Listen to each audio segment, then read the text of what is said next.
Morbid Facts, Part 1036. Galen Young, a 45-year-old professional basketball player and coach, died in one of the freakiest accidents imaginable in 2021. Around 2:30 a.m., a 19-year-old driver crashed into the Memphis home where Young was staying, causing part of the house to collapse and bury him beneath the rubble. His family didn't even realize he was inside, so rescuers initially weren't looking for him. His body was discovered more than 4 hours later when relatives were clearing debris. Young had been preparing to start a new high school basketball coaching job in Jackson, Mississippi the very next day. The driver was later charged and ultimately pleaded guilty to reckless vehicular homicide.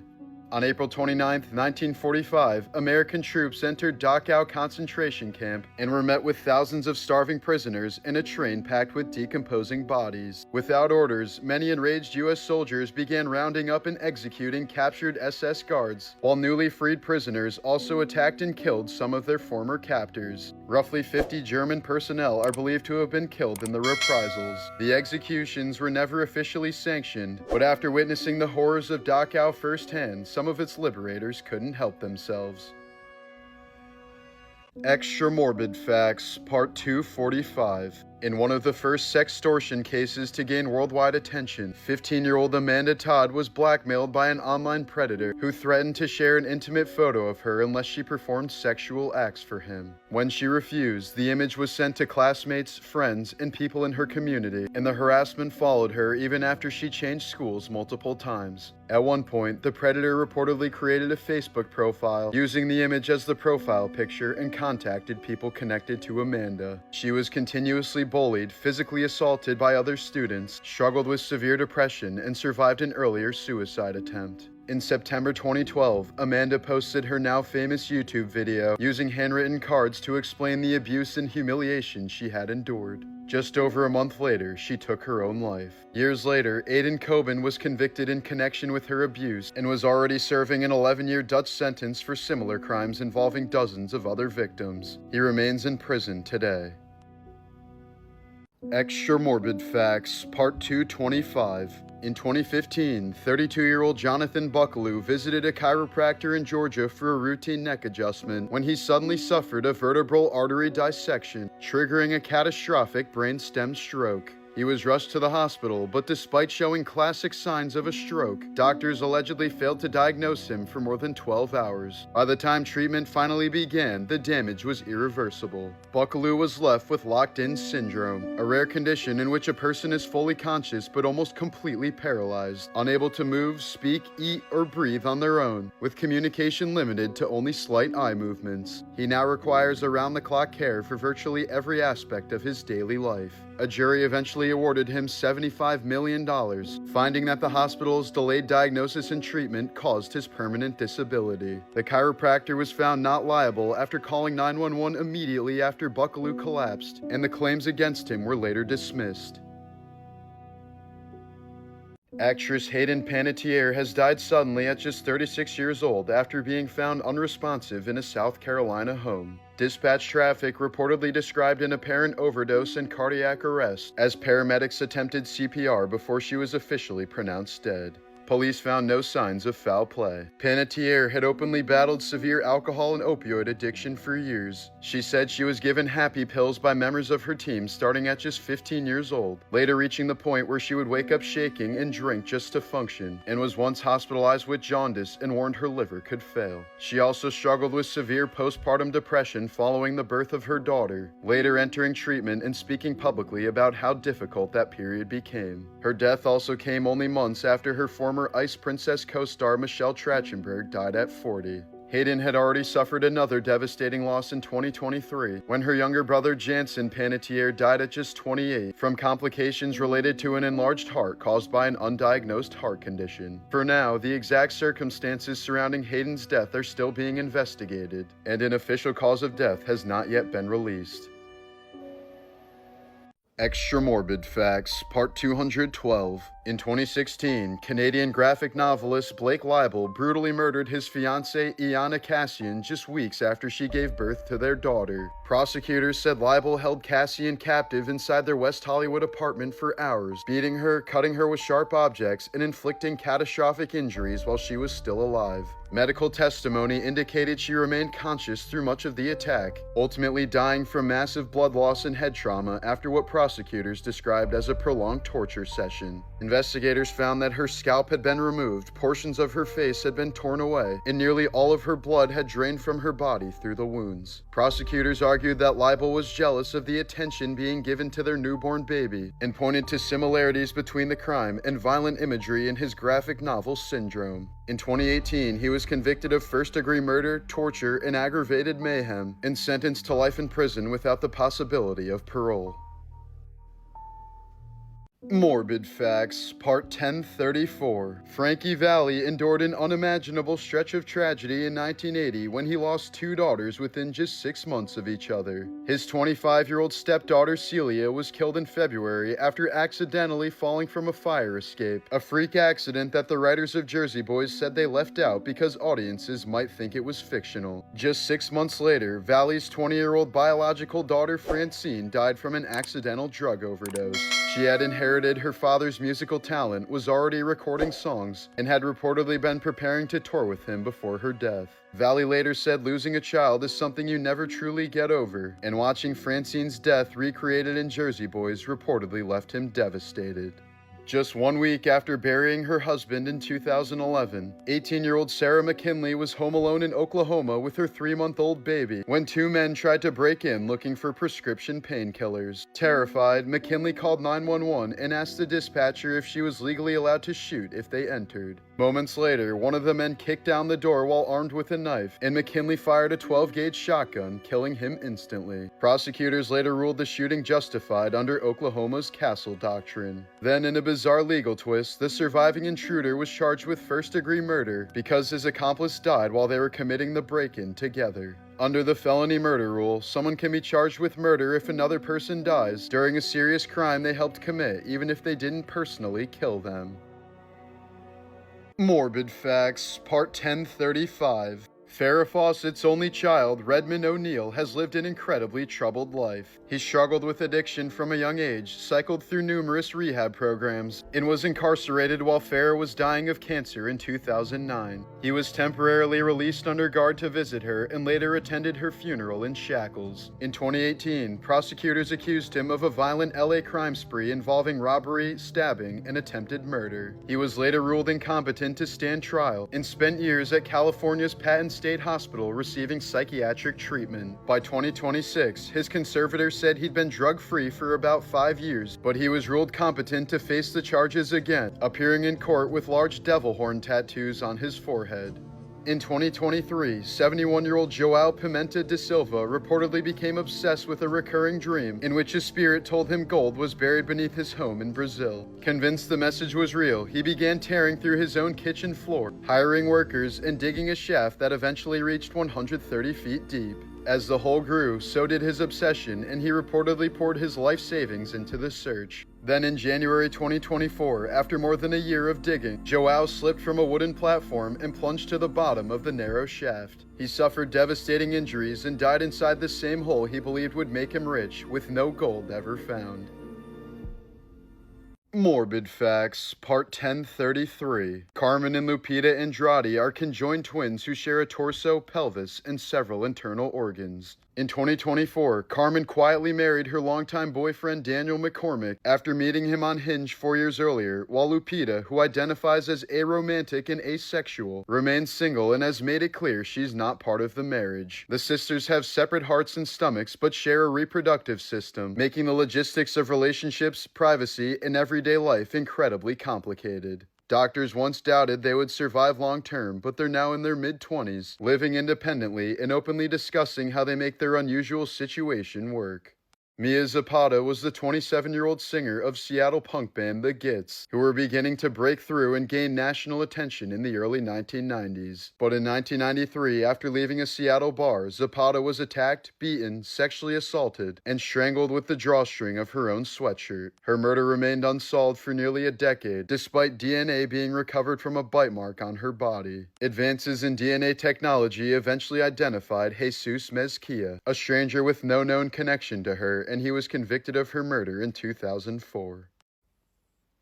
In honor of Part 9/11, here are the most morbid facts I've ever posted about 9/11. In 1983, professional climber Dan Goodwin illegally climbed the North Tower of the World Trade Center. He said he was trying to bring attention to the inability to rescue trapped occupants of the upper levels of skyscrapers. In August of 2001, actor James Woods reported 4 suspicious men on his flight, but authorities didn't take his claims seriously. Turns out there were 4 of the hijackers who would go on to crash into the World Trade Center, and this was one of their test runs. Afghan resistance leader Ahmad Shah Massoud warned about a major terrorist attack that was about to happen on U.S. soil, but he ended up being assassinated just 2 days before 9/11. An FBI counterterrorism expert John O'Neill urged the federal government to take the threat of Al-Qaeda more seriously, but he was eventually pushed into early retirement due to disagreements with the Bureau. He went on to head security at the World Trade Center, where he was killed on 9/11. Seth MacFarlane and Mark Wahlberg were both booked to fly on American Airlines Flight 11, the first plane that crashed into the World Trade Center. But Wahlberg decided last minute to fly to Toronto instead, while MacFarlane missed the flight by 10 minutes due to a hangover. Released in June of 2000, video game Deus Ex didn't include the World Trade Center in its skyline due to technical limitations. The in-game explanation was that they were destroyed in a terrorist attack. In August of 2000, the band Dream Theater recorded a live studio album called Live Scenes from New York. The album cover art features the New York City skyline with the Twin Towers on fire. Most disturbingly, the album was quickly pulled from shelves after coincidentally being released on September 11, 2001. Only one non-military plane was allowed to fly after all commercial flights were forced to land. It was delivering anti-venom to a snake handler in Florida who was bitten by the highly venomous taipan snake. Sculptor Michael Richards was killed in his art studio on the 92nd floor of the North Tower on 9/11. His art ironically focused on planes, including a sculpture of airplanes piercing a cast of his own body. This iconic photograph of 28-year-old Marcy Borders covered in dust was taken just after the World Trade Center collapsed. Marcy was a bank teller who worked on the 81st floor of the North Tower. She survived the collapse but sadly died from cancer in 2014, likely caused by the toxic fumes she was exposed to. The only off-duty NYPD officer who was killed in 9/11 had signed his retirement papers that morning, but instead of leaving his badge, John William Perry decided to pick it up one last time.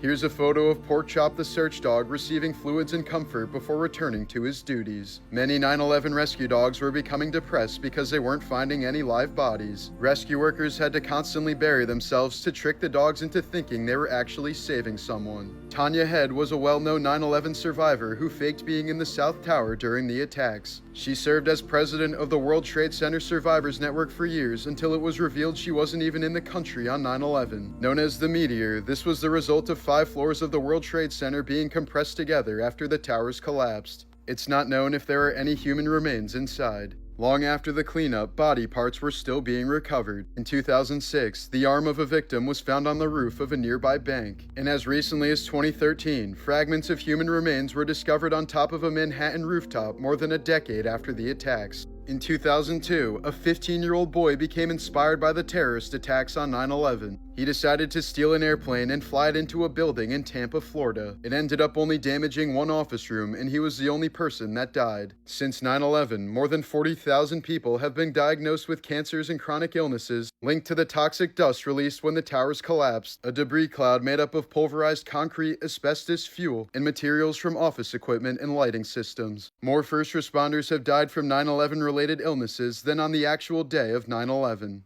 Even nearly 25 years after the attacks, victims of 9/11 are still being identified. In 2025, 3 more people were named through advanced DNA testing using tiny fragments recovered from the World Trade Center site. But of the 2,977 victims, 1,100 of them still have no identified remains.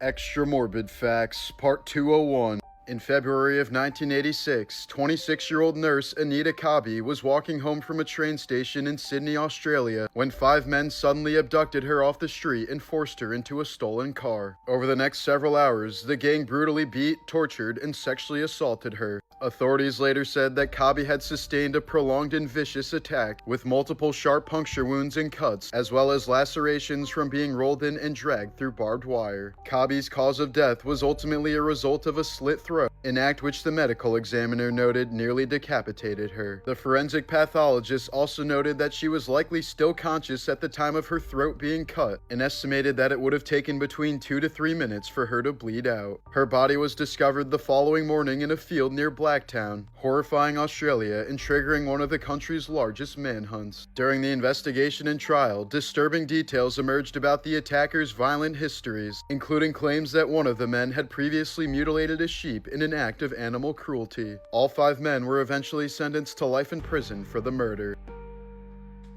Morbid Facts, Part 963. Just recently, Ed Sheeran revealed he'd been dealing with shingles for about a month, a painful viral infection caused by the reactivation of the chickenpox virus. The outbreak affected his scalp, causing burning nerve pain and blistering rashes severe enough that he shaved his head to manage it. Shingles attacks nerve pathways in the skin, and when it spreads across the scalp, even light contact can cause intense burning. Hair can trap heat, irritate the lesions, and make treatment difficult, so shaving it off helps reduce constant pain and allows medication to be applied directly. While not usually fatal, shingles can leave lasting nerve damage, with some people experiencing chronic pain long after the rash disappears. In Istanbul, Ali Sifsi suffered a catastrophic head injury while confronting a burglar, leaving a large section of his skull fractured and missing, with parts of his brain left dangerously exposed. Emergency surgery stabilized him, but a huge portion of his skull could not be saved. To rebuild it, surgeons performed detailed scans of his remaining skull and designed a patient-specific implant, 3D printing a curved titanium plate to precisely replace the missing bone. During reconstruction, the metal implant was secured directly to his skull, effectively acting as a permanent substitute for the lost bone, protecting his brain while permanently altering the structure of his head.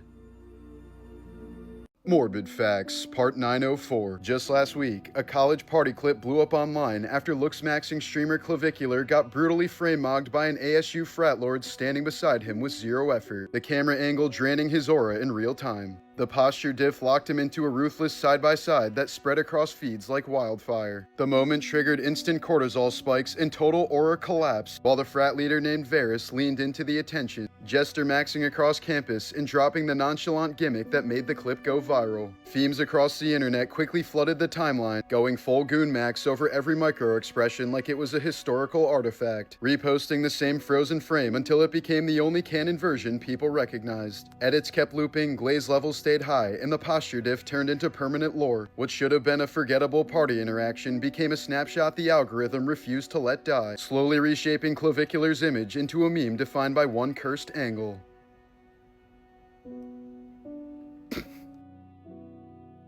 Morbid Facts about Michael Jackson, Part 5. In 2013 in Los Angeles, California, 15-year-old Paris Jackson was hospitalized after a serious self-harm attempt. It came 4 years after the 2009 death of her father, Michael Jackson, during a period where she was dealing with intense grief, constant media attention, online harassment, and widespread public speculation that she wasn't biologically his daughter. She was placed under psychiatric care following the incident, marking one of the lowest points in her life after losing her father. When Michael died in 2009 in Los Angeles, it was revealed his finances were far worse than people realized. Despite his global fame, he was reportedly $500 million in debt, tied to massive loans, legal costs, and the upkeep of assets like Neverland Ranch. His death triggered a complex financial collapse behind the scenes, forcing his estate into an immediate battle to stabilize what he left behind. Immediately after his death, Michael's body was held for weeks during autopsies and investigations, and kept in a private mausoleum as family disputes and legal issues delayed the funeral. His public memorial at Staples Center drew millions, ending with his daughter Paris Jackson breaking down in tears in one of the only times she ever spoke publicly. Ever since I was born, Daddy has been the best father you could ever imagine.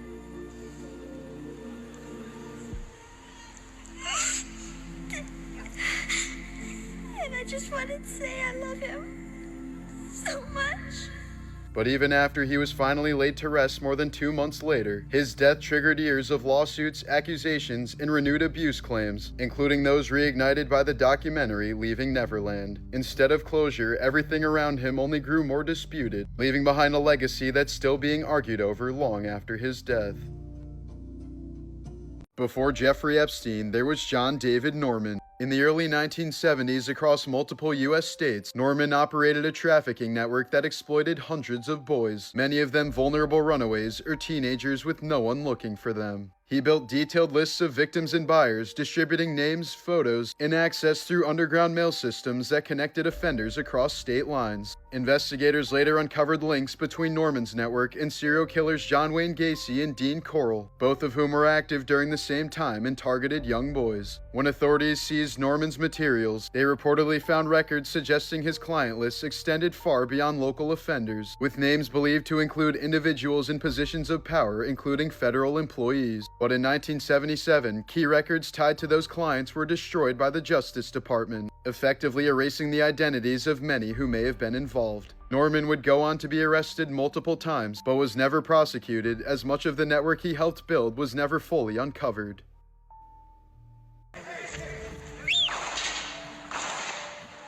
That was the sound of gunshots echoing through the streets during the siege of Sarajevo in the Bosnian War. During the siege, civilians lived under constant sniper fire from soldiers positioned in the surrounding mountains. Between 1992 and 1995, more than 10,000 people were killed in the city, including at least 1,500 children. Decades later, investigators finally uncovered extremely disturbing evidence suggesting some of those sniper positions were used for what became known as the Sarajevo Sniper Safari. According to testimony in ongoing criminal investigations, wealthy foreign visitors allegedly paid tens of thousands of dollars to Bosnian Serb forces for the opportunity to fire at innocent civilians trapped inside the besieged city. Witnesses claim the visitors were escorted to hillside sniper nests overlooking Sarajevo, where they could shoot at people crossing streets or running between buildings. Some reports even described a price list for targets, with higher payments allegedly associated with killing children. Italian prosecutors opened a war crimes investigation in 2025, and the first suspect has been formally placed under investigation for multiple counts of murder related to the alleged sniper tourism.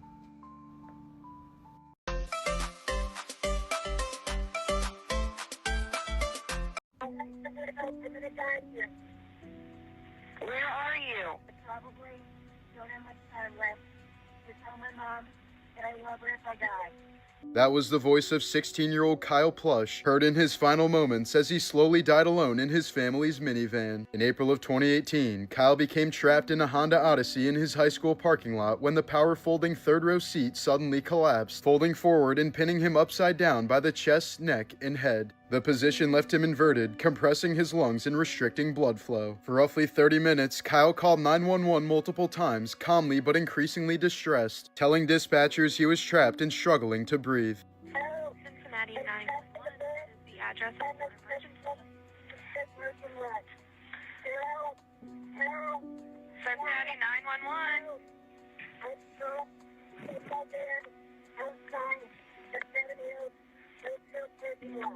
The Seven Hills what parking lot? As the pressure worsened, his voice grew weaker and more labored. Where are you? Probably don't have much time left to tell my mom that I love her if I die. This is not a joke. This is not a joke. I'm trapped inside my gold Honda Odyssey van in the Southwood parking lot of Seven Hills Beth. Send officers immediately.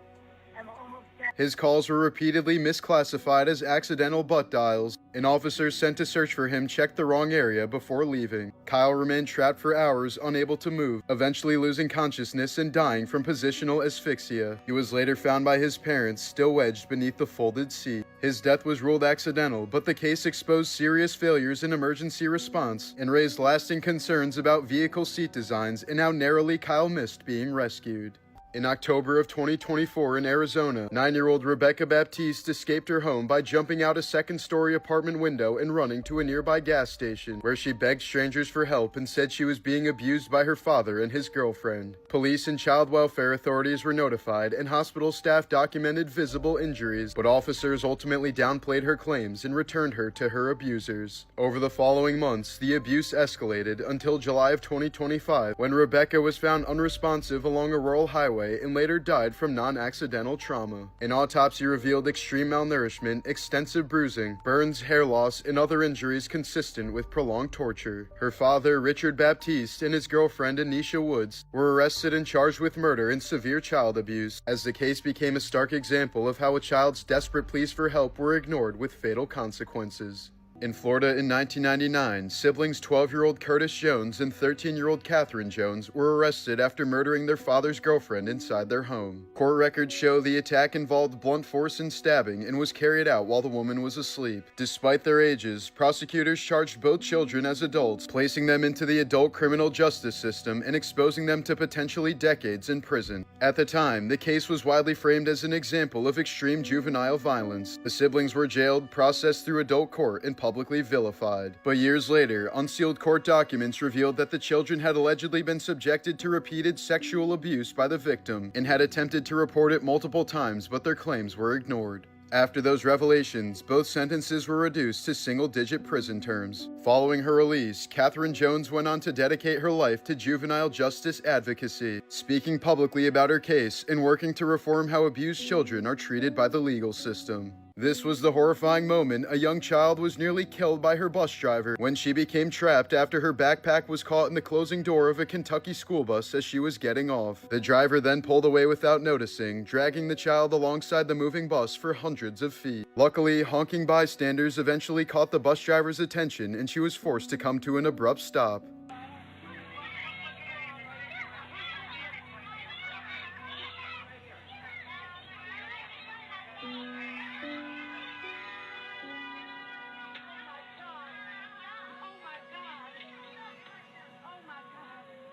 The girl suffered serious physical injuries including nerve damage, requiring nearly a dozen surgeries and skin grafts, along with lasting psychological trauma. Court filings noted that she was a special needs student and argued that the bus route, supervision, and safety procedures in place were not appropriate for her needs. The bus driver was removed from duty and later fired, and the school district acknowledged failures in safety oversight. Years later, the child, publicly identified as Allie Rednauer, is back on her feet but continues to deal with ongoing physical and emotional effects and continued medical care. The case ultimately ended with a nearly $5 million settlement, and Allie and her family have since spoken out, pushing for mandatory school bus safety upgrades and warning that without changes, another child could be seriously injured or killed in the same way. In December of 2019, Anthony Topp murdered his wife Megan and their 3 young children along with the family dog inside their home in Celebration, Florida. Autopsies showed the victims were restrained, beaten, and suffocated, with evidence indicating the children were killed first. Topp then remained in the house for weeks as the bodies decomposed, sleeping nearby and conducting normal activities while masking the smells with air fresheners. When police entered the home a few weeks later, they found all 5 bodies in various stages of decomposition. Topp later admitted responsibility, though he gave conflicting accounts and attempted to blame his wife. In 2023, he was convicted of 4 counts of first-degree murder and animal cruelty and sentenced to life in prison without parole. In November of 2022, 7-year-old Athena Strand was struck by a FedEx delivery van while playing in her Texas driveway, but she survived the impact with only minor injuries. But instead of calling for help, the driver, 31-year-old Tanner Lynn Horner, panicked after Athena said she was going to tell her father, took her inside his van, and murdered her. Court documents state he first tried to break her neck, and when that failed, strangled her with his bare hands while she was still alive. He then drove around for hours and dumped her body near the Trinity River, returning to work as if nothing had happened. Athena's disappearance sparked a massive search, and her body was found 2 days later after Horner confessed and led police to the location. He was charged with capital murder and kidnapping, with prosecutors seeking the harshest possible sentence. A young Arkansas couple pleaded guilty after attempting to sell their 2-month-old baby at a campground for $1,000 and a 6-pack of beer. The deal was written out in a handwritten contract and witnessed by others, one of whom alerted police. Authorities recovered the infant and charged the parents with child endangerment and attempting to accept compensation for adoption. The father was sentenced to prison time while the mother received probation, and both were permanently barred from contact with the child, who was placed in protective care. This was the moment a normal day at a busy restaurant nearly turned into a child abduction. Without warning, a man later identified as Nassim Slimang vaulted over a railing and grabbed a young girl by the neck as she sat with her family, attempting to pull her away in front of stunned onlookers. But before he could escape, restaurant owner Dishal Suku, a trained jiu-jitsu black belt, rushed in, tackled the suspect to the ground, and restrained him until police arrived. Slimang was arrested and later prosecuted for the attempted kidnapping, while the family was left shaken by how close the child came to vanishing within seconds. In November of 1998, 48-year-old Harold Brady used a church meeting to gain the trust of Chandel Maycock and her 5-year-old daughter Quatisha before abducting them in Florida. He first drove Chandel to an isolated sugar field, wrapped his hands around her throat, and strangled her until her body went limp. Believing she was dead, he left her lying alone in the field, but she later woke up severely injured and barely survived after flagging down a passing driver. Brady then took Quatisha deep into the Everglades and abandoned her alive near a canal locals refer to as Alligator Alley. Prosecutors say he left her there deliberately, believing the child could identify him. The 5-year-old was left alone in the dark wetlands, surrounded by predators, unable to escape or call for help.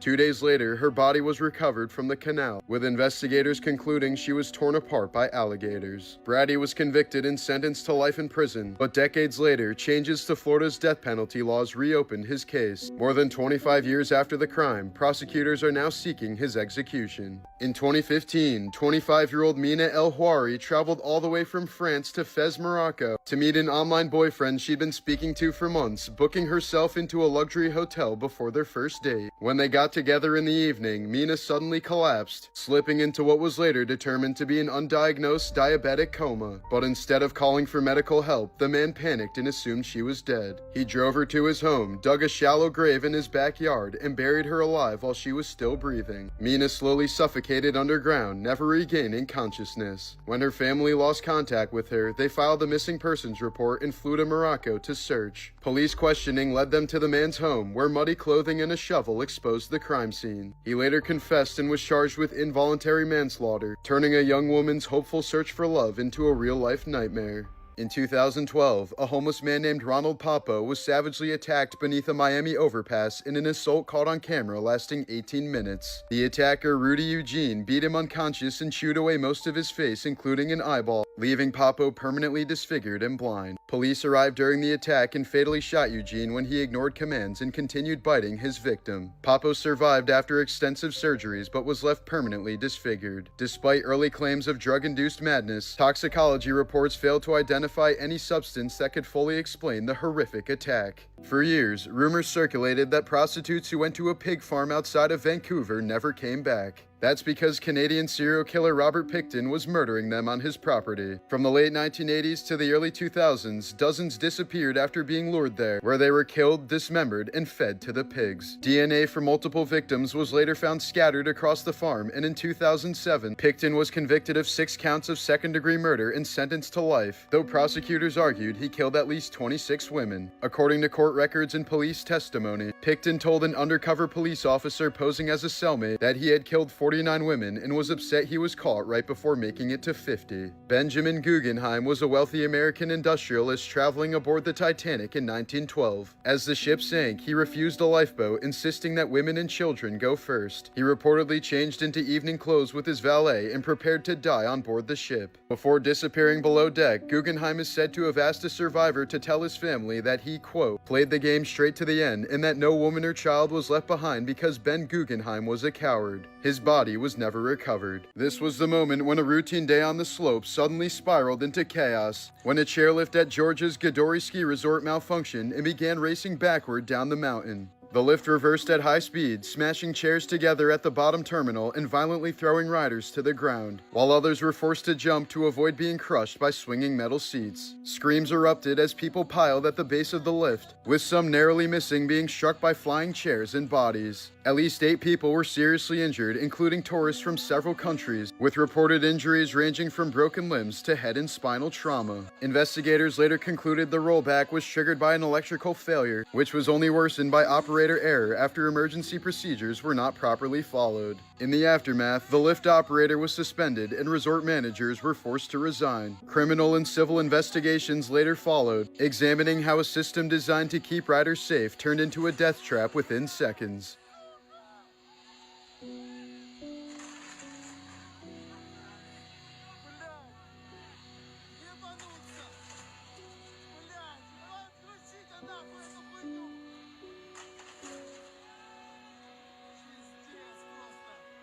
In February of 2025, 22-year-old Daniel Waterman was left comatose after a violent interstate crash in Florida, leaving him with severe head and spinal injuries. After briefly regaining consciousness months later, he told investigators the crash was intentional, alleging that his pregnant girlfriend, 24-year-old Leah Mumby, deliberately drove the car into a tree during an argument, accelerating as he tried to escape and telling him, "I don't care what happens, you'll get what you deserve." Mumby initially said she did not remember what happened before the crash. Waterby died from his injuries in October of 2025, and prosecutors later upgraded her charges to vehicular homicide. In 1962, the United States detonated a nuclear warhead in space during the Starfish Prime test, exploding it about 250 miles above Earth. The blast was far more destructive than expected, knocking out or damaging multiple satellites, creating artificial radiation belts that lingered for years, and causing electrical failures as far away as Hawaii. The test proved that nuclear explosions in space were unpredictable and capable of long-term damage to both technology and Earth's near-space environment, effectively ending any further attempts once scientists realized the harm could not be controlled. This was the moment when a hang gliding instructor realized he'd made the biggest mistake of his life. In November of 2018 in Switzerland, American tourist Chris Gursky had just taken off on a tandem hang gliding flight when he and the instructor immediately noticed that Gursky was not attached to the safety harness at all. The instructor immediately attempted an emergency stop, but strong winds instead lifted the glider higher into the air, sending them soaring hundreds of feet above the ground. With no safety line and no way to land immediately, Gursky was left dangling with nothing securing him to the aircraft. He was forced to cling to the metal frame with his hands while also desperately gripping the instructor to avoid falling. For more than 2 minutes, Gursky held on for dear life as his arms visibly shook and his grip weakened, fully aware that giving in to the pain would mean certain death. The entire ordeal was captured on video as the instructor desperately fought the wind and steered toward an emergency landing. When they finally reached the ground, Gursky collapsed in pain and was later diagnosed with a fractured wrist and torn bicep from hanging on so tightly. Authorities ruled the accident a serious safety failure, fining the instructor and suspending his license, while the footage became a chilling reminder of how one small misstep turned a fun recreational flight into a life-threatening nightmare. During King Leopold II's personal rule over the Congo Free State, forced labor and terror were used to extract rubber for profit. When workers failed to meet rubber quotas, punishment was systematic and brutal, with hands or entire limbs cut off as a warning. Soldiers often mutilated or killed the workers' wives and children as well, using family terror to force compliance from entire families. The regime led to the deaths of millions through execution, starvation, disease, and torture, making it one of the most horrific colonial atrocities in history. In 2004, a massive fire broke out at the Yacuwa Bolaños supermarket in Paraguay during a busy shopping day. As smoke and flames spread, multiple exits were reportedly locked to prevent customers from fleeing with unpaid merchandise, trapping hundreds of people inside. The fire ended up killing more than 400 people, many from smoke inhalation while pressed against sealed doors. Investigators later confirmed severe safety violations, and several owners and employees were convicted, making it one of the deadliest fires in history and a stark example of profit being prioritized over human life. Somebody screamed, "Call the police," and I said no, and I just fired the gun, and this big noise went off, and then I grabbed the phone and got the hell out of there. But I wasn't even in that room. I mean, it just was an explosion. I moved, they moved, the gun went off, and it was like, ah! And it was that fast. That was Betty Broderick on the witness stand, describing how she shot her ex-husband and his new wife as they slept. On November 5, 1989, the 41-year-old broke into the San Diego home of renowned attorney Dan Broderick and fatally shot him and his wife Linda Colkenna in their bed before turning herself in the next morning. The killings followed a bitter years-long divorce, marked by accusations of infidelity, emotional abuse, and financial control. Betty had supported Dan through medical and law school, only to be discarded for his much younger assistant, who later became his wife. As the marriage unraveled, her behavior escalated, including vandalizing his home, ramming her car into his front door, and multiple psychiatric hospitalizations. Although Betty claimed she only meant to confront the couple, prosecutors played recorded calls in which she said she wished Dan would just die. She was ultimately convicted of 2 counts of second-degree murder and sentenced to 30 years to life. This is the facial reconstruction created from a severed human head found in an Illinois park in 1993, the only clue investigators had for nearly 3 decades. The victim remained unidentified until 2022, when DNA genealogy revealed she was Susan Lund, who disappeared on Christmas Eve in 1992 after walking to a nearby store. Despite finally learning her name almost 30 years later, the rest of her body was never recovered. No suspect was ever charged, and her murder remains unsolved. This is a decorative tower filled with thousands of shaved human jawbone fragments, removed from patients during cosmetic jaw reduction surgeries in South Korea. The display came from a Seoul plastic surgery clinic, where the surgeon stacked discarded pieces of patients' faces into stacked columns to represent how many operations he had performed. The towers sparked public backlash and were later removed after authorities fined the clinic for violating medical waste laws requiring human remains to be incinerated. The case became a disturbing symbol of how normalized extreme facial alteration has become in South Korea, to the point that many patients have even reported being questioned at border control because their faces no longer match their passport photos. This footage shows former Nazi concentration camp guard Joseph Schutz covering his face as he arrived at a German courtroom in 2022. At 101 years old, Schutz became the oldest person ever tried and convicted for Holocaust-era crimes. Prosecutors argued that while serving as an SS guard at the Sachsenhausen concentration camp between 1942 and 1945, he knowingly assisted in the systematic murder of at least 3,500 prisoners. Schutz claimed he did absolutely nothing wrong and was not aware of the gruesome crimes being carried out at the camp. He was convicted as an accessory to murder and sentenced to 5 years in prison, though he remained free while appealing the verdict. Schutz died in April of 2023 before serving his sentence. Angie Barlow, a British woman with a severe fear of dentists, avoided professional dental care for roughly a decade by repeatedly supergluing loose or fallen teeth back into her mouth. Instead of fixing the underlying decay and gum disease, the glue trapped bacteria beneath the teeth and caused progressive infections. Over time, the damage became catastrophic, with dentists later finding that up to 90% of the bones supporting her upper teeth had been destroyed. By the time she finally sought treatment, 11 teeth had to be removed, much of her jawbone had deteriorated, and she required extensive reconstructive surgery and dental implants to restore basic oral function. Renowned actress Natalie Wood died in November of 1981 at age 43 after drowning off the coast of California during a weekend boat trip with her husband Robert Wagner and co-star Christopher Walken. She had gone missing from their yacht Splendor sometime during the night and was later found floating in the water wearing a nightgown, socks, and a down jacket. The initial investigation ruled her death an accidental drowning, suggesting she had slipped while trying to secure a loose dinghy, despite Wood's well-known fear of dark water and inability to swim.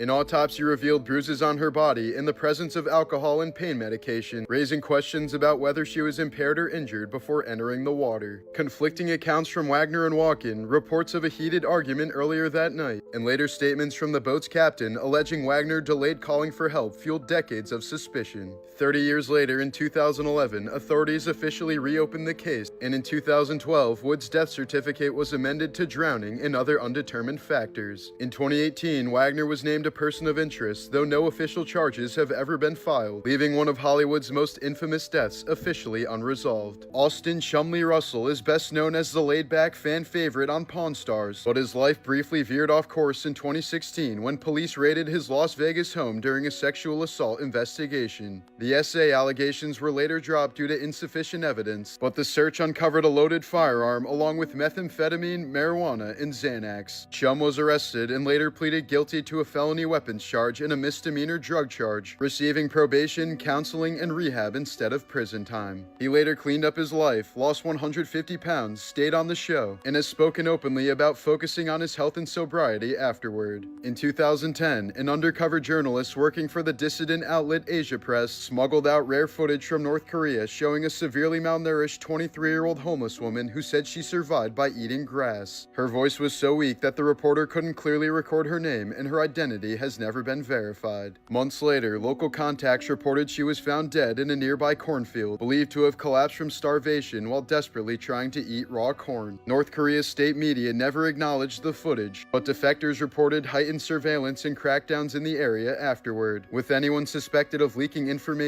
facing severe punishment. A speed car crash in Georgia, what should have been a routine airbag deployment turned into a life-altering injury for Hannah Oliver. The collision occurred at roughly 25 miles per hour, but when the airbag deployed, it shattered the designer glasses she was wearing, driving fragments into her eye. Doctors later determined the damage was irreversible and Hannah went blind in that eye. But in the aftermath, she channeled the trauma into action, later launching a shatter-resistant sunglasses brand to prevent the same injury from happening to others. This is exactly why you should always test the waters before swimming in the streets of Thailand after a massive flood. Severe flooding hit Thailand in November of 2025 after days of heavy rain, with water rising more than 20 feet in some areas and swallowing entire neighborhoods within hours. The floods came so fast that many residents were trapped without food for days, and more than 100 people were reported killed across the region. As water displaced wildlife and habitats, massive snakes, including pythons, were seen swimming through streets and entering homes seeking higher ground alongside terrified residents. On June 5, 1986, 24-year-old New York City model Marla Hansen was asked by her landlord Stephen Roth to meet outside a Manhattan bar to collect an $850 security deposit he owed her. As they walked away, Hansen was ambushed by two men Roth had hired. One attacker restrained her head while the other slashed her face with razor blades, carving deep wounds across her cheeks as Roth stood by and watched. The attack required more than 150 stitches, leaving her with permanent disfigurement that effectively ended her modeling career. Hansen survived after extensive reconstructive surgery, and investigators later determined that Roth had ordered the attack after she rejected his romantic advances. He and the two attackers were convicted and sentenced to 5 to 15 years in prison. Hansen said the trauma continued in court, where a defense attorney subjected her to a vicious and humiliating cross-examination, attacking her credibility, accusing her of manipulating men, and suggested she had falsely identified her attackers due to her being racist, an experience she described as worse than the physical attack itself. You know, after 6 years of doing this, people tend to ask me, "Hey Khan, what morbid facts do you think are the craziest?" This is what I tell them. Morbid Facts, Part 1000. In 2016, a Somalian suicide bomber smuggled a laptop bomb onto Dalo Airlines Flight 159, intending to blow up the plane. 20 minutes after takeoff, the explosives detonated and blasted a hole in the side of the plane. The bomber was instantly sucked out and ended up being the only fatality. After accidentally leaving his 6-month-old daughter trapped inside a sweltering car for hours, a Texas father discovered she was unresponsive and, in a desperate attempt to save her, placed her inside a refrigerator to cool her body down before calling 911. Unfortunately, it didn't work, and investigators charged him with manslaughter. In 2012, a woman from New York donated her kidney to save the life of her boss. The boss then fired her when she took too long to recover from the operation. In 2013, 4 members of a Russian family died after entering a poorly ventilated cellar where hundreds of rotting potatoes had released a deadly buildup of gas. One by one, each family member went down to rescue the last and was overcome by the fumes. An 8-year-old girl became the sole survivor after the cellar door was left cracked open, allowing enough of the fumes to disperse before she entered and discovered the bodies of her entire family. In 2010, 19-year-old star rugby player Sam Ballard accepted a dare to eat a garden slug at a party. Unbeknownst to him, the slug was carrying rat lungworm parasites, which triggered a rare infection that left him with severe brain damage and paralysis. Ballard spent the next 8 years requiring around-the-clock care before dying from complications in 2018 at just 28 years old. This man developed star-shaped cataracts after he was zapped by 14,000 volts of electricity. While he got some of his vision back after surgery, he's still legally blind as a result of the mishap. A British Marine had the motto, "You'll never walk alone," tattooed on his leg before part of his leg was amputated in Afghanistan. As a result, some of his tattoo got cut off and now reads, "You'll never walk." A Dutch teenager who was going bungee jumping in Spain died after a horrific misunderstanding. The instructor, who had poor English, said no jump, but she heard it as now jump and jumped straight to her death. This is why commands are never supposed to be given with a no or don't. In 1999, skydiver Joan Murray's parachute malfunctioned mid-air, causing her to fall 14,500 feet to the ground. But miraculously, Joan survived the fall thanks to the fact that she landed directly onto a mound of fire ants. Doctors believe that being stung over 200 times by the ants released a surge of adrenaline that kept her heart beating. In 2010, a 17-year-old Chinese boy sold his kidney on the black market so that he could buy the new iPad. 8 years later, the man's other kidney failed, and now he's bedridden for life. In 1995, 51-year-old Willie King entered a Florida hospital expecting doctors to amputate his diseased right leg due to severe diabetes. But instead, a cascade of medical errors led surgeons to amputate his healthy left leg. When King woke up, he reportedly yelled, "Doctor, that's the wrong leg." His diseased right leg was later amputated as well, leaving him with both legs gone. The hospital and surgeon later paid him a $1 million settlement. In 2004, Peter Porco was attacked in his sleep with an axe by his son, suffering 16 blows to the head that exposed his brain and shattered his jaw. But somehow he initially survived and appeared completely unaware of the catastrophic condition he was in, calmly getting out of bed and carrying out much of his normal morning routine, using the bathroom, packing his lunch, loading the dishwasher, and writing a check, despite his face being severely mutilated and blood covering much of the house. He eventually collapsed and died near the front door. His son, Christopher Porco, was later convicted of his murder. After his mother died in 2013, Arizona man Jim Stauffer donated her body for scientific research. He later found out that her corpse was sold to the US military for $6,000 and blown up at a bomb testing site. In New Brunswick, Canada, in 2013, two young brothers were strangled to death by a 100-pound python while at a sleepover at their friend's house. The snake apparently snuck into the apartment through a vent connected to a pet shop below. Experts claimed it's highly unlikely for a python to just go on a human killing spree, but the boys had gone to a petting zoo earlier in the day, so they may have smelled like food to the snake. The animal was euthanized, and the snake's owner was eventually found not guilty of negligent homicide. After being diagnosed with polio at age 3, Diane Odell spent nearly 60 years encased in an iron lung. She only died when a power outage shut down the machine that had been keeping her alive for decades. John Thompson was home alone when he had both of his arms ripped off in a farming accident, but he still managed to get up and dial 911 with a pencil in his mouth. He miraculously survived and both of his arms were reattached. In 1995, a man named Terry Cottle took his own life in a horrific way. Terry's heart was then donated to Sonny Graham, who ended up marrying the donor's widow. Soon enough, people started to notice that Sonny was taking on some of Terry's traits. He started liking things that he'd never liked before, like beer and hot dogs, which were some of Terry's favorites. A few years later, Sonny would end up taking his own life in the same horrific way as his donor. In the 1980s, 12-year-old Martin Pistorius fell into a coma and remained in a vegetative state for 12 years, or so doctors thought. 2 years into the coma, Martin regained consciousness but was unable to show any sign of it. He was trapped in a lifeless state for nearly a decade while being fully aware of everything going on around him. He said one of the worst parts was when the daycare lady would sit him in front of children and baby shows all day long. He also heard his mother say, "I hope you die," on multiple occasions. Today, Martin is able to speak through a computer and move in a wheelchair, though he'll forever be traumatized by those 12 years of suffering from locked-in syndrome.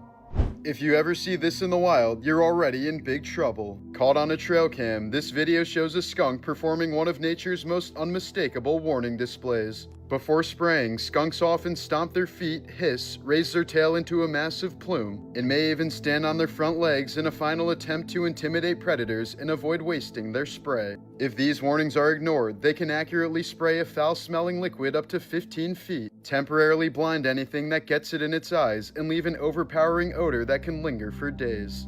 Here's some amazing footage of one of the rarest birds on Earth coming face to face with another of its own kind. This is the kagu, a bird found only on the island of New Caledonia, where fewer than 2,000 of them are believed to remain in the wild. Unlike most birds, kagus can barely fly, instead relying on dramatic crest displays and synchronized dances like this to communicate, defend territory, and strengthen pair bonds. Conservation efforts have helped bring the species back from the brink of extinction, making sightings like this possible once again. Here's a clip of what's believed to be the largest gathering of orcas ever filmed. The incredible scene was captured by Tony Meyer off the coast of northern Norway, where hundreds of killer whales converge to feed on massive schools of herring. Rather than hunting alone, the orcas work together to herd the fish into massive bait balls before taking turns feeding, creating one of the most spectacular predator gatherings ever recorded. Despite being apex predators capable of taking down great white sharks and even other whales, there are no confirmed cases of wild orcas intentionally killing a human. The only fatal orca attacks on humans have happened in captivity. Morbid Facts, Part 1008. Serial killer Richard Ramirez spent nearly 24 years on California's death row before dying in 2013 from complications of B-cell lymphoma at age 53, never having been executed. In the weeks before his death, advanced liver failure reportedly turned his skin a vivid green, with several prison sources claiming he looked like a green highlighter pen. Despite being sentenced to death in 1989 for 13 murders and various other violent crimes, he died of natural causes while still awaiting execution. This box contains hundreds of knee replacements that outlived the people they were implanted in. During cremation, the human body is reduced to ashes, but artificial joints survive the furnace intact. They're removed afterward, collected like this, and often recycled into new products, with many crematories donating the proceeds to charitable causes. Poker champion Victoria Corin Mitchell once sought therapy to overcome her fear of flying, but in a cruel twist of fate, her therapist was later killed in a plane crash. The tragedy reinforced her long-standing phobia rather than curing it, and she's avoided flying ever since, often traveling by train or boat instead. Morbid Facts, Part 1007. Country singer Mindy McCready shot to fame after her 1996 debut album 10,000 Angels sold over 2 million copies, but then her life quickly spiraled into years of addiction, abusive relationships, legal troubles, and mental health crisis. In January of 2013, her longtime boyfriend died by suicide in the Arkansas home they shared, leaving her completely devastated. Just 2 weeks later, she lost custody of her 2 young sons. Just days later, after killing the family's dog, McCready died by suicide at just 37 years old, ending one of country music's most tragic and heartbreaking stories.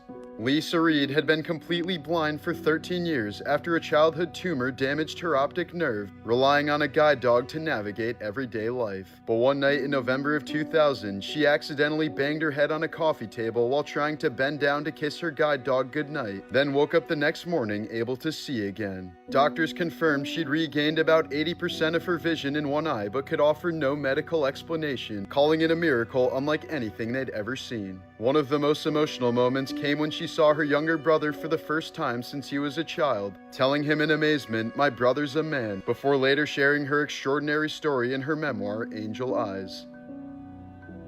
Morbid Facts, Part 1010. Kimbo Slice rose from viral backyard street fights to become one of the most recognizable names in combat sports, turning his YouTube fame into careers in MMA, boxing, and the UFC. But just months after his final fight, he was rushed to a Florida hospital, suffering from severe abdominal pain, nausea, and shortness of breath. Doctors discovered his body was completely shutting down. He was in advanced congestive heart failure, his kidneys had failed bad enough to require dialysis, and a mass had been found on his liver. Although no official cause was announced for why his health had deteriorated so rapidly, he was placed on the waiting list for an emergency heart transplant. Just 3 days after being admitted, Kimbo died at the age of 42, leaving behind 6 children. After becoming an international superstar with her 1990 hit Nothing Compares to You, Sinead O'Connor's career became overshadowed by controversy following her infamous 1992 appearance on Saturday Night Live, where she tore up a photo of Pope John Paul II to protest child abuse within the Catholic Church. She was widely criticized at the time, and the backlash permanently damaged her career. Over the following decades, she spoke openly about living with mental illness, struggled with periods of severe depression, and faced repeated personal hardships. In 2022, her 17-year-old son died by suicide after going missing, a tragedy she described as completely devastating. Just over a year later, in 2023, O'Connor was found dead in her London apartment at the age of 56. A coroner later determined she had died of natural causes. Morbid Facts, Part 1013. Despite suffering from stomach cancer, Raul Julia accepted the role of M. Bison in the 1994 Street Fighter movie because his children were huge fans of the games and wanted to see their father play the villain. He pushed through filming while seriously ill, then suffered a stroke and died aged 54 in 1994, just days before the movie made it to theaters. Just a few weeks before earning her college degree, Sherilyn Kahelig was killed in a car accident. At her graduation, her grieving father carried a life-size cardboard cutout of her through the ceremony and accepted her diploma on her behalf. Sherilyn had dreamed of graduating so she could lift her family out of poverty, and her younger brother has vowed to carry on that dream in her honor. In September of 1975, Marine veteran Oliver Sipple grabbed the arm of a woman as she pointed a loaded revolver at President Gerald Ford, causing her assassination attempt to fail by mere inches. But instead of becoming known as the man who saved a president, Sipple was involuntarily outed as gay as activists in the media publicized his sexuality, leading to a permanent estrangement from much of his family. He struggled with severe depression, alcoholism, and isolation for years afterward, and died alone in his San Francisco apartment in 1989 at just 47 years old, his body reportedly not being discovered for nearly 2 weeks. This was the moment San Diego's 2012 Big Bay Boom fireworks show went catastrophically wrong. The 4th of July display was supposed to last 18 minutes, but a computer glitch triggered all 7,000 shells at once, turning the entire show into a deafening and blinding 25-second barrage of explosions. Miraculously, no one was seriously injured. Investigators later traced the error to a software failure, and the fireworks company accepted full responsibility before providing the following year's $125,000 show free of charge. Exactly 50 years after the United States declared its independence, on July 4, 1826, President John Adams lay dying and uttered his final words, "Thomas Jefferson survives." But little did he know, President Thomas Jefferson had died a few hours earlier that same day, making them the first 2 U.S. presidents to die on the nation's birthday. 5 years later, President James Monroe also died on July 4th, becoming the 3rd president out of the first 5 to die on Independence Day. When President James Madison was nearing death 5 years after that, his doctors did everything to keep him alive until the 4th of July, but Madison refused to be unnecessarily stimulated. He died naturally on June 28th, just 6 days before Independence Day, ending the incredible streak. Here's some insane footage of a 600-pound Florida man being rescued from his apartment after suffering from a sudden medical emergency. Because he couldn't be safely carried through the building's doors or stairways, firefighters had to remove part of his exterior wall instead. They strapped him onto a heavy-duty shipping pallet, attached it to a crane, and slowly lowered him from the apartment as neighbors gathered outside to watch. The painstaking rescue took a large team of emergency responders and specialized equipment just to get him into an ambulance. In the past few decades, some morbidly obese patients have been sent to zoos for MRI and CT scans because standard hospital machines can't accommodate their weight. Zoos have bigger scanners designed for large animals, making them a practical solution in these extreme cases.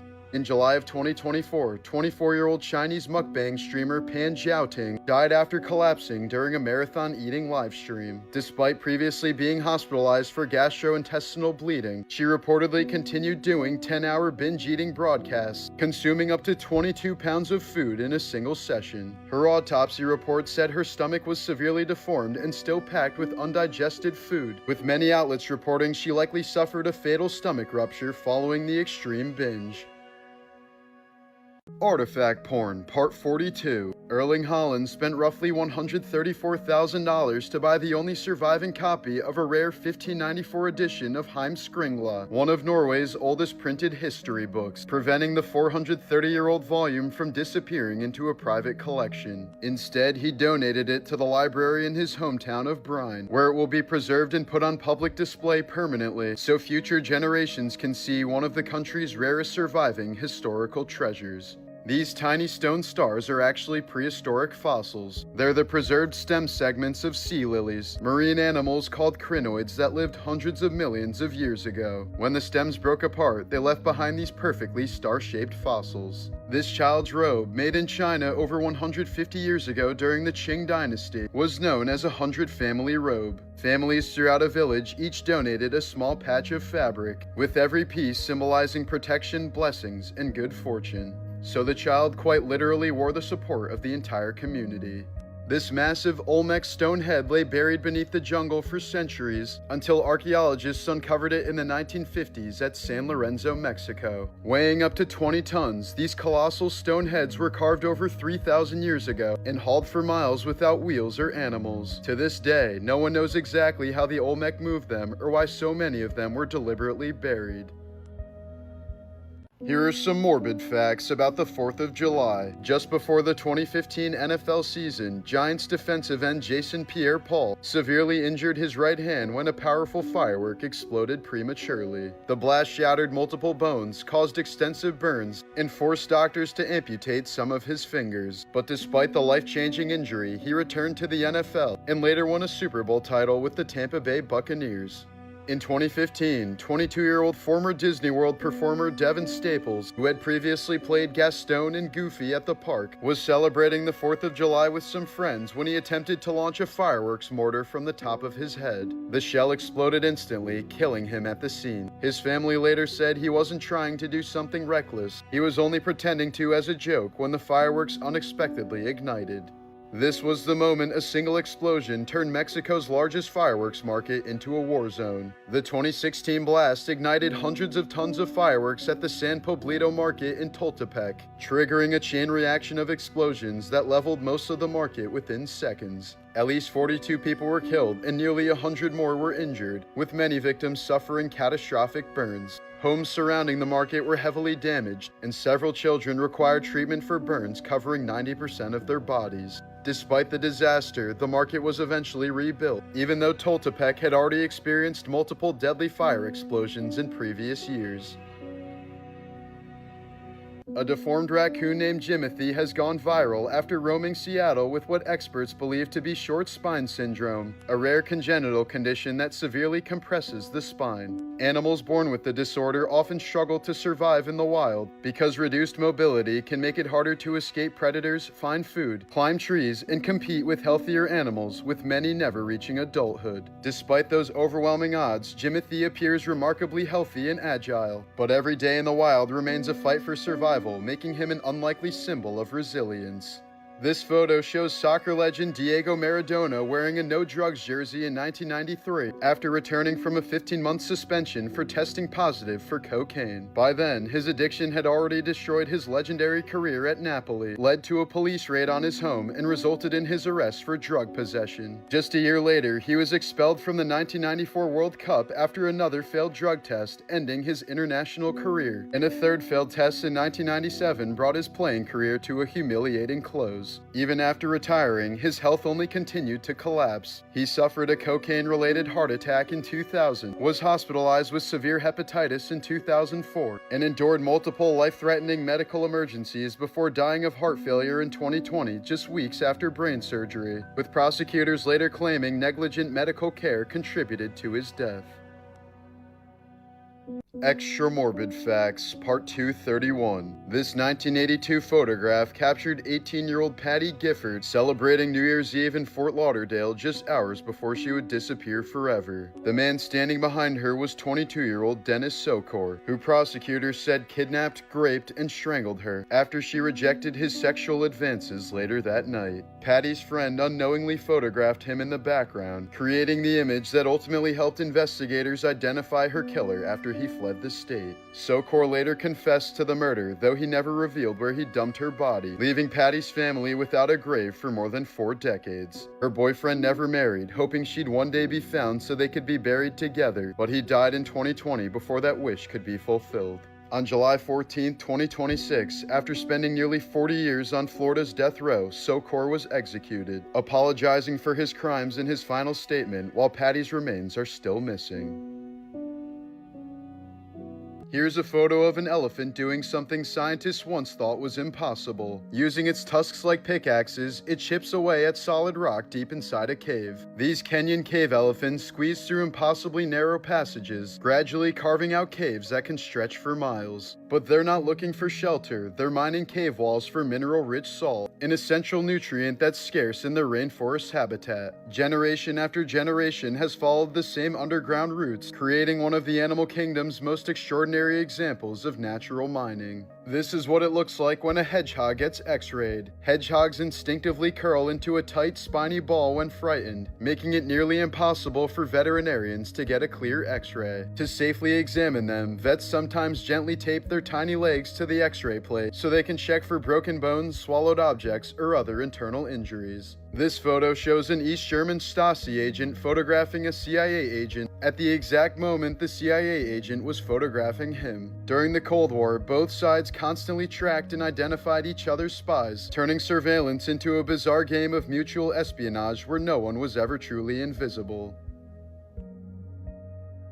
Morbid Facts, Part 1005. Tiny Tim became an overnight sensation in the late 1960s with his falsetto rendition of Tiptoe Through the Tulips, but his fame faded almost as quickly as it arrived. Financial problems forced him to continue performing despite suffering from severe heart disease. In September of 1996, he suffered a heart attack after a concert but ignored doctors' warnings to stop performing. Just 2 months later, he collapsed on stage during another performance, suffered another massive heart attack, and died the following day.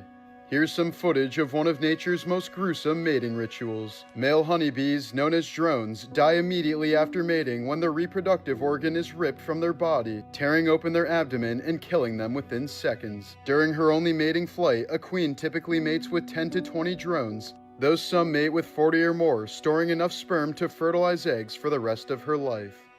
In 1859, English settler Thomas Austin released just 24 European rabbits into the Australian wilderness to hunt them for sport. But with few natural predators and ideal conditions, the population exploded into billions within decades, devastating native ecosystems, stripping vegetation, causing massive soil erosion, and becoming one of the worst invasive species disasters in history.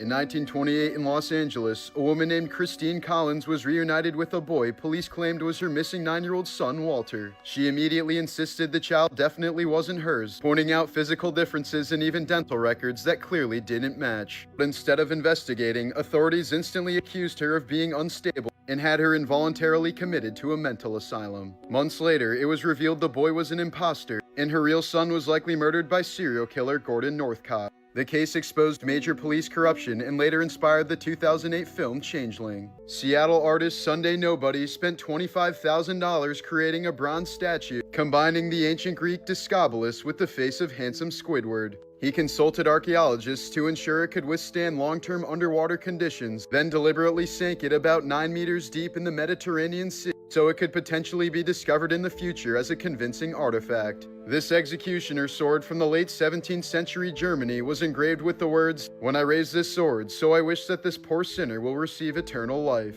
The Creel Mound in what is now West Virginia, built around 250 BC by the Adena culture, contained a central burial surrounded by multiple skeletons arranged in a circle, with their feet pointed toward the body in the middle. Archaeologists believe the positioning suggests a ritual burial, possibly involving individuals placed around a high-status figure, though the exact circumstances remain unclear. The Celtic carnix was an ancient war horn used by Celtic tribes between 300 BC and 200 AD. It was a long, vertical bronze instrument, often shaped with an animal head at the top, designed to project intimidating sounds across the battlefield. Moments before combat, its eerie, haunting blasts would echo through the air, one of the last sounds Roman soldiers heard before facing their enemies.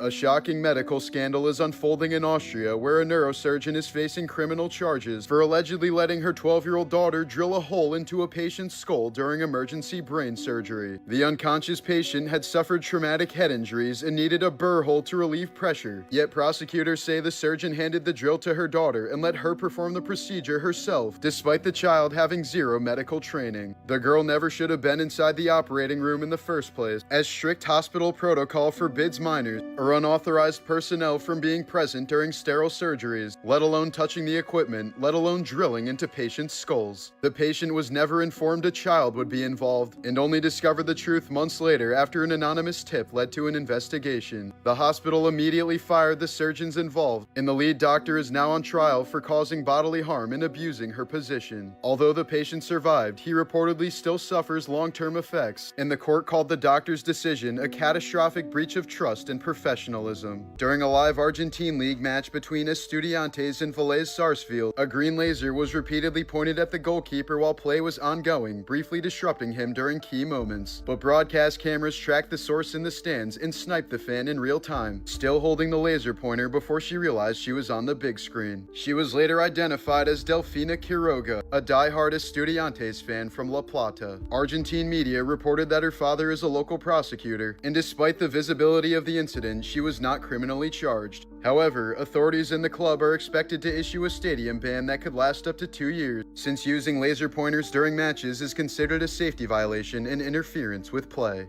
In 1980 in Florida, 19-year-old Mark DeFries was arrested for taking his deceased father's tools from a school workshop. He was initially sentenced to 4 years, but spent over 30 years in prison after repeatedly escaping. An autistic savant, DeFries became known for building tools from basic scraps, picking locks, and even climbing razor wire fences. Each escape added more time, while prison officials punished him with extreme isolation, totaling an estimated 10,000 plus hours in solitary confinement. Despite being nonviolent, his sentence kept growing until he was finally released on parole in 2019. This was the moment a 7-Eleven was destroyed during a brazen Christmas Eve ATM theft in Texas. In the early morning hours of December 24, 2025, surveillance footage from a 7-Eleven near Fort Worth shows 2 suspects smashing through the front of the store, attaching a cable to the ATM and using a stolen SUV to violently rip the machine through the building. After destroying half the store, the suspects fled, abandoning the ATM and SUV nearby and still remain unidentified. There's a tree in Pakistan that's been chained and officially arrested since 1898. This happened when a drunk British officer thought the tree was moving towards him and ordered one of his men to arrest it. 3 Nigerian men were arrested at Oran International Airport in Algeria after trying to fly to Dubai disguised as Arab women. Wrapped in hijabs, niqabs, and heavy makeup, they tried to slip through security, but officers noticed their documents didn't match and spotted stubble beneath the veils. A quick secondary check exposed the trio immediately, and they were taken into custody on the spot. Here's a disturbing video of a man performing a religious milk offering ritual in the Ganges River in India, while nearby homeless and malnourished children rush in and try to catch it to drink. The ritual, meant to symbolize devotion and abundance, turns into a heartbreaking scene of desperation, as children who clearly have nothing to eat are forced to watch food being poured away, a moment that captures the extreme poverty surrounding one of the holiest rivers in the world.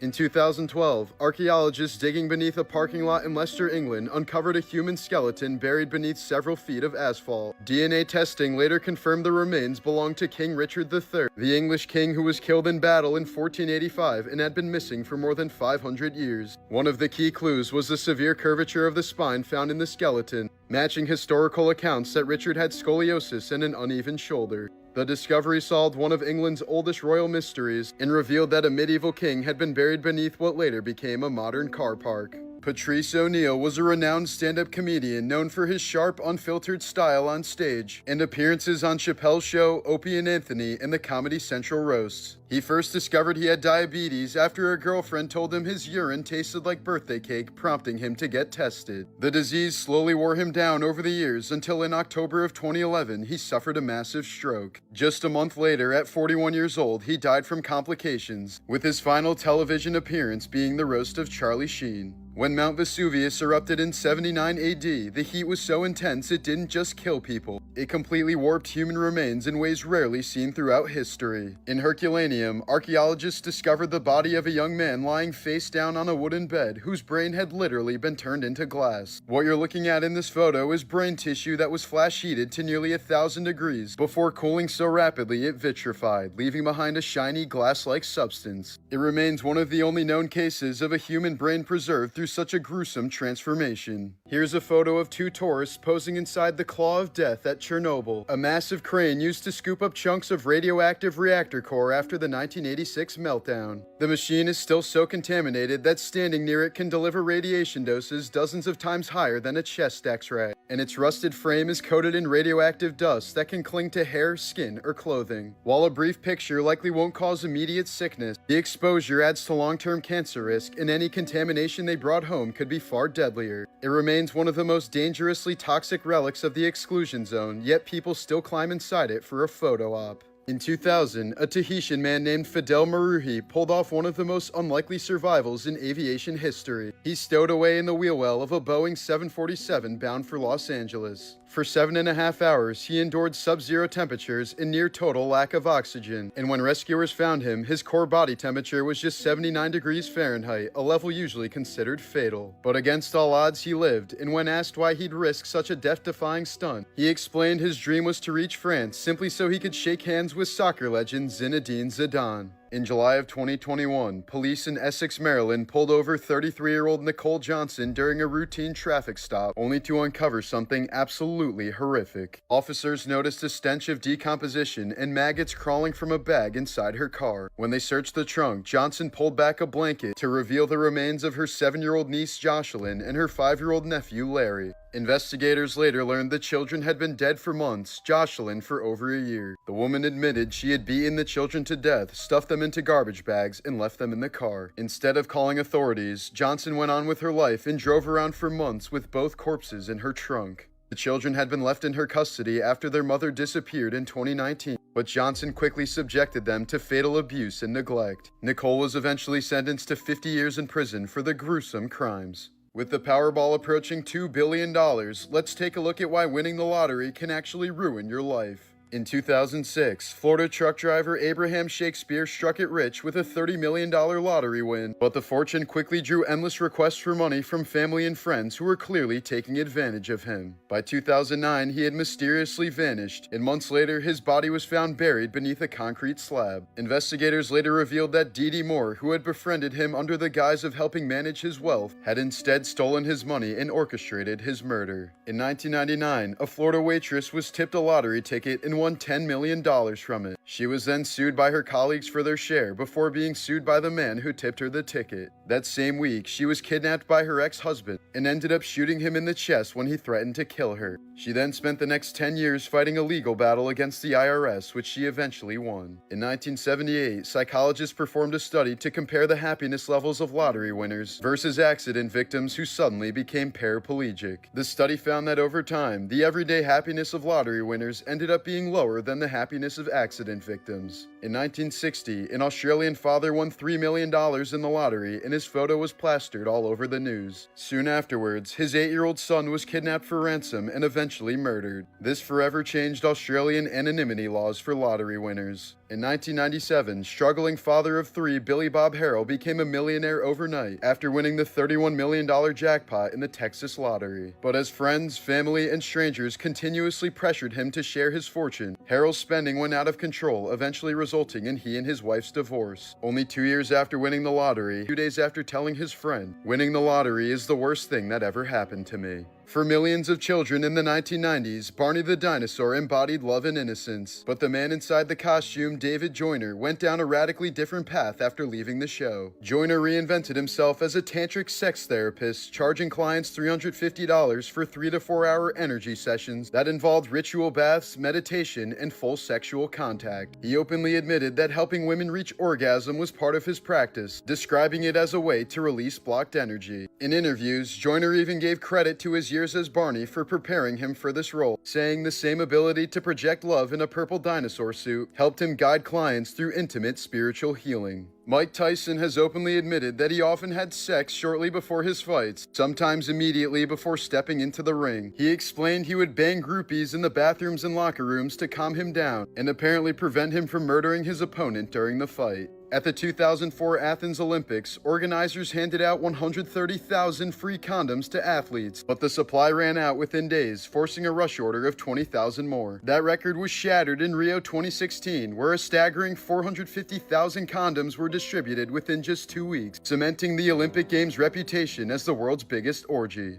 These are the faces of 2 brothers who thought that murdering their family would make them famous. Morbid Facts, Part 727. In 2015, brothers Robert and Michael Bever turned their quiet Oklahoma home into a slaughterhouse. Armed with knives and body armor, the teens butchered their parents and 3 siblings in a planned midnight massacre, leaving only 2 sisters alive, one gravely wounded, the other just 2 years old and deliberately spared. Investigators later revealed the brothers weren't driven by family conflict, but by a twisted obsession with mass murder. They idolized the Columbine shooters, stockpiled weapons, and even kept journals outlining a plan to kill hundreds more once their family was out of the way, dreaming of becoming legends of infamy. The carnage only ended when the injured sister managed to call 911, bringing police to a scene so gruesome it was described as the stuff of nightmares. A couple years later, Robert was sentenced to life without parole, while Michael received life with a chance of parole after 38 years.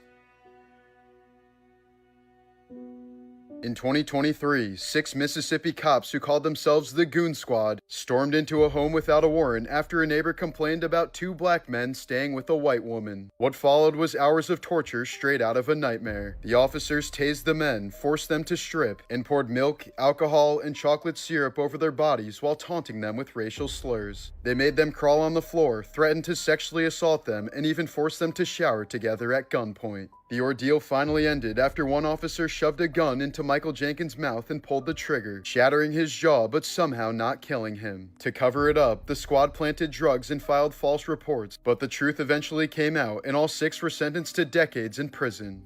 In the aftermath of the Sandy Hook Elementary School shooting in 2012, first responders stumbled upon a scene of unimaginable horror. One officer later recalled, "I then walked into a room with Sergeant Carrio. At first glance, it did not appear that there were any casualties. To the left of the room as you walk in, there was a bathroom in the corner. There was a massive pileup of bodies in this room. It appeared as if the teachers in the room, immediately upon hearing gunshots, began to pack children into the bathroom. Sergeant Carrio began to lift bodies off the top of the pile and bring them to an open floor area. He began to look for life signs, wounds, and to attempt to find a pulse. One little girl was sitting, crouched between the toilet seat in the back corner of the room. 17 people lost their lives in that single bathroom, 15 children and 2 teachers. By then, the gunman had already murdered 9 others, and by the time it ended, 26 victims were deceased. To this day, it stands as the deadliest elementary school shooting in U.S. history. In 2024, Detroit man Curtis Dixon helped a man he believed was blind and even tried to give him money despite being broke. The encounter was secretly filmed as part of a social media video by Zachary Dareniowski, whose content involves pretending to be vulnerable to test strangers' kindness.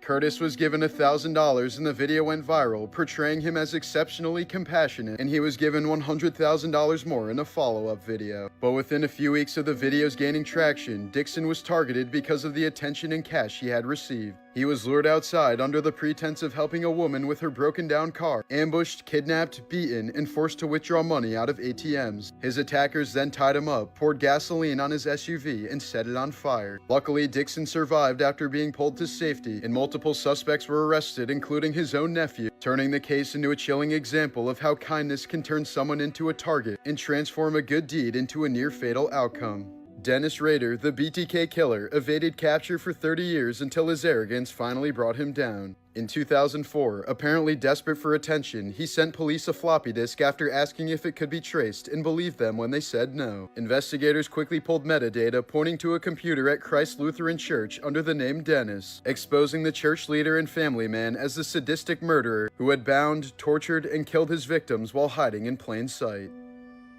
In the mid-1980s, the Thorac 25 radiation machine became infamous as one of the deadliest medical devices ever built. Designed to treat cancer patients, it instead delivered massive radiation overdoses due to several hidden software flaws and missing safety checks. Between 1985 and 1987, at least 6 patients were blasted with hundreds of times the intended dose, burning their flesh from the inside out, leaving some screaming in agony, and ultimately causing several horrific deaths. Justin Roiland, the original voice of Rick and Morty, saw his career collapse after a wave of disturbing allegations. In 2020, he was charged with felony domestic battery and false imprisonment. And though the case was dismissed in 2023 for a lack of evidence, Adult Swim, Hulu, and his own gaming studio had already severed ties. That same year, new accusations surfaced of sexual assault, inappropriate contact with underage girls, and toxic workplace behavior, including lewd messages to colleagues. Once the celebrated co-creator of Rick and Morty, Roiland's reputation is now defined by scandal, and with seasons 7 and 8 already recast, the show has clearly moved on without him, with no indication that he'll ever return. In 2010, 4-year-old Paulette Habara Farah mysteriously vanished from her home in Mexico. For 9 days, authorities and her family searched everywhere, her case dominating headlines across the country. But the shocking discovery came right in her own bedroom, where she was found dead, wedged between the mattress and bed frame in a spot where investigators supposedly checked. Even more disturbing, her own mother had slept in that bed during the search without realizing Paulette's body was beneath her. Officials ruled it an accident, but countless inconsistencies fueled suspicions of foul play, turning her death into one of Mexico's most disturbing and controversial cases. David Parker Ray wasn't just a serial killer. He did things to women so horrific that the FBI agents who investigated him needed therapy. In Elephant Butte, New Mexico, he constructed a custom soundproof trailer he called the Toy Box, filled with whips, chains, saws, medical equipment, video cameras, and even a mechanical torture device he built himself. When victims woke up strapped to a gynecologist table, he played a 20-minute audio tape calmly explaining how he was going to rape, torture, and break them over the next several days. Hello there, bitch. Are you comfortable right now? I doubt it. Wrists and ankles chained, gagged, probably blindfolded. You are disoriented and scared too, I would imagine. Perfectly normal under the circumstances. Now, you are obviously here against your will. Totally helpless. Don't know where you're at. Don't know what's going to happen to you. You're very scared or very pissed off. I'm sure that you've already tried to get your wrists and ankles loose. No, you can't. Now you're just waiting to see what's going to happen next. You probably think you're going to be raped, and you're f***ing sure right about that.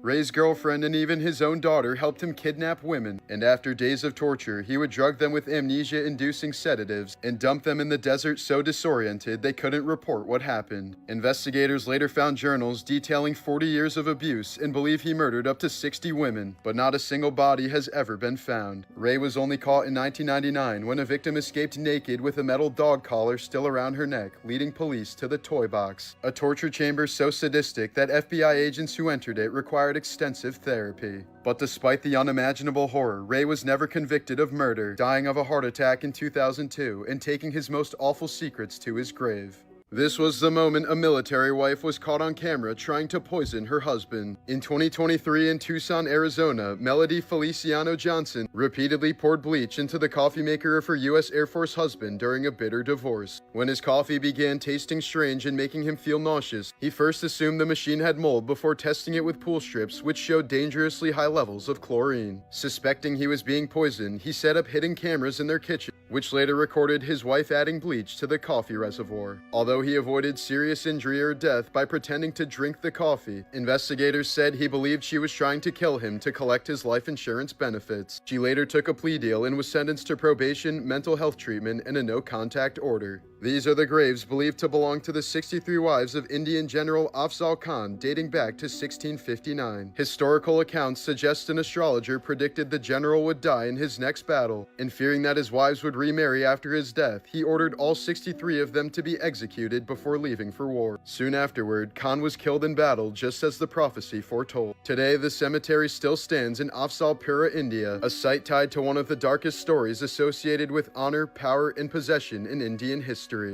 This is the grave of Vietnam War veteran Gene Simmers, who dedicated it to the elderly woman he'd killed more than 50 years before he died. In 2016, a man who lost his leg in a motorcycle accident convinced the hospital to let him keep his amputated leg. Weeks later, he invited friends over for tacos, made from slices of his own calf muscle. Everyone who ate it was a consenting adult, and since cannibalism itself isn't illegal in most states, no crime was committed. They described the taste as beefy but chewier. In 1965, 16-year-old Sylvia Likens and her sister Jenny were left by their carnival worker parents in the care of 37-year-old Gertrude Baniszewski in Indianapolis for $20 a week. But when the payments began arriving late, Gertrude took her anger out on Sylvia in a sadistic rage. She singled Sylvia out, accused her of being promiscuous, and began systematically breaking her down. Over the next 3 months, Gertrude enlisted her own 7 children and neighborhood kids into the abuse, turning her home into a torture chamber for Sylvia. The girl was beaten daily, burned with cigarettes, scalded with boiling water, and forced to eat her own excrement. She was often stripped of her clothes, humiliated in front of strangers, and forced to perform degrading acts for Gertrude's amusement. Gertrude and her children would eat full meals in front of Sylvia while she sat hungry, often taunting her and dangling food just out of her reach. She was regularly tied up in uncomfortable positions and was eventually banished to the basement, left to lie on a urine-soaked mattress in the dark. By October of 1965, Sylvia's body was so emaciated she could barely stand. At some point in her final days, a heated needle was used to carve into her abdomen the words, "I'm a prostitute and proud of it." After collapsing from brain swelling, internal bleeding, and shock, Sylvia died alone on the filthy basement floor. When police found her body, they described it as one of the most horrific cases of child abuse in American history. Gertrude, 2 of her children, and 2 neighborhood boys were convicted, but none served out their full sentences, some walking free in less than 20 years. The crimes of Gary Heidnik were so horrific they inspired the character Buffalo Bill in The Silence of the Lambs. In 1986, Gary turned his Philadelphia home into a dungeon of unspeakable horrors. He abducted 6 women, chaining them in his basement pit where they endured beatings, sexual assault, starvation, and even being forced to torture each other. 2 women were killed during the ordeal, and in one of the most grotesque acts, Heidnik dismembered a victim, ground up parts of her body, and fed it to the other prisoners. While he carried out these atrocities below ground, he held church services upstairs as if nothing were wrong. Heidnik's twisted plan, according to his lawyer, was to impregnate multiple women in hopes of creating what he called a perfect race. His crimes came to light in 1987 when one captive escaped and alerted police. Heidnik was sentenced to death and executed by lethal injection in 1999, becoming the last person ever put to death in the state of Pennsylvania. This might be the most awful case I've ever covered, especially since it happened just 30 minutes from where I live. In July of 2007, the quiet town of Cheshire, Connecticut was rocked by one of the most disturbing home invasions in U.S. history, when 2 men followed Jennifer Hawk Pettit and her 11-year-old daughter Michaela home from the grocery store and returned that night to break into the family's house. Dr. William Pettit was savagely beaten with a baseball bat and tied up in the basement, while Jennifer and her daughters Michaela and 17-year-old Haley were bound upstairs and held captive for hours while the intruders roamed freely throughout the home. At dawn, Jennifer was forced to withdraw $15,000 from a bank, quietly alerting a teller that her family was being held hostage, but police who surrounded the home decided to wait rather than storm the house. Inside, the terror escalated. Jennifer was killed, Michaela was left tied to her bed after being subject to unthinkable abuse, and gasoline was poured throughout the home, on the floors, on furniture, and even on the girls themselves before the intruders set the house on fire. Jennifer's body was discovered on the first floor, while Haley and Michaela, still bound, died of smoke inhalation as flames consumed their rooms. Against all odds, William managed to escape barefoot and bloodied through the basement, crawling to a neighbor's yard as the only survivor of the family. The 2 attackers crashed the family's SUV while fleeing and were arrested immediately. Later sentenced to death for one of the most infamous crimes in Connecticut history. Sentences eventually reduced to life after the state abolished capital punishment. Adding to the horror, one of the killers later tried to deflect blame by calling William a coward and suggesting his failure to act was the real reason why his wife and daughters died.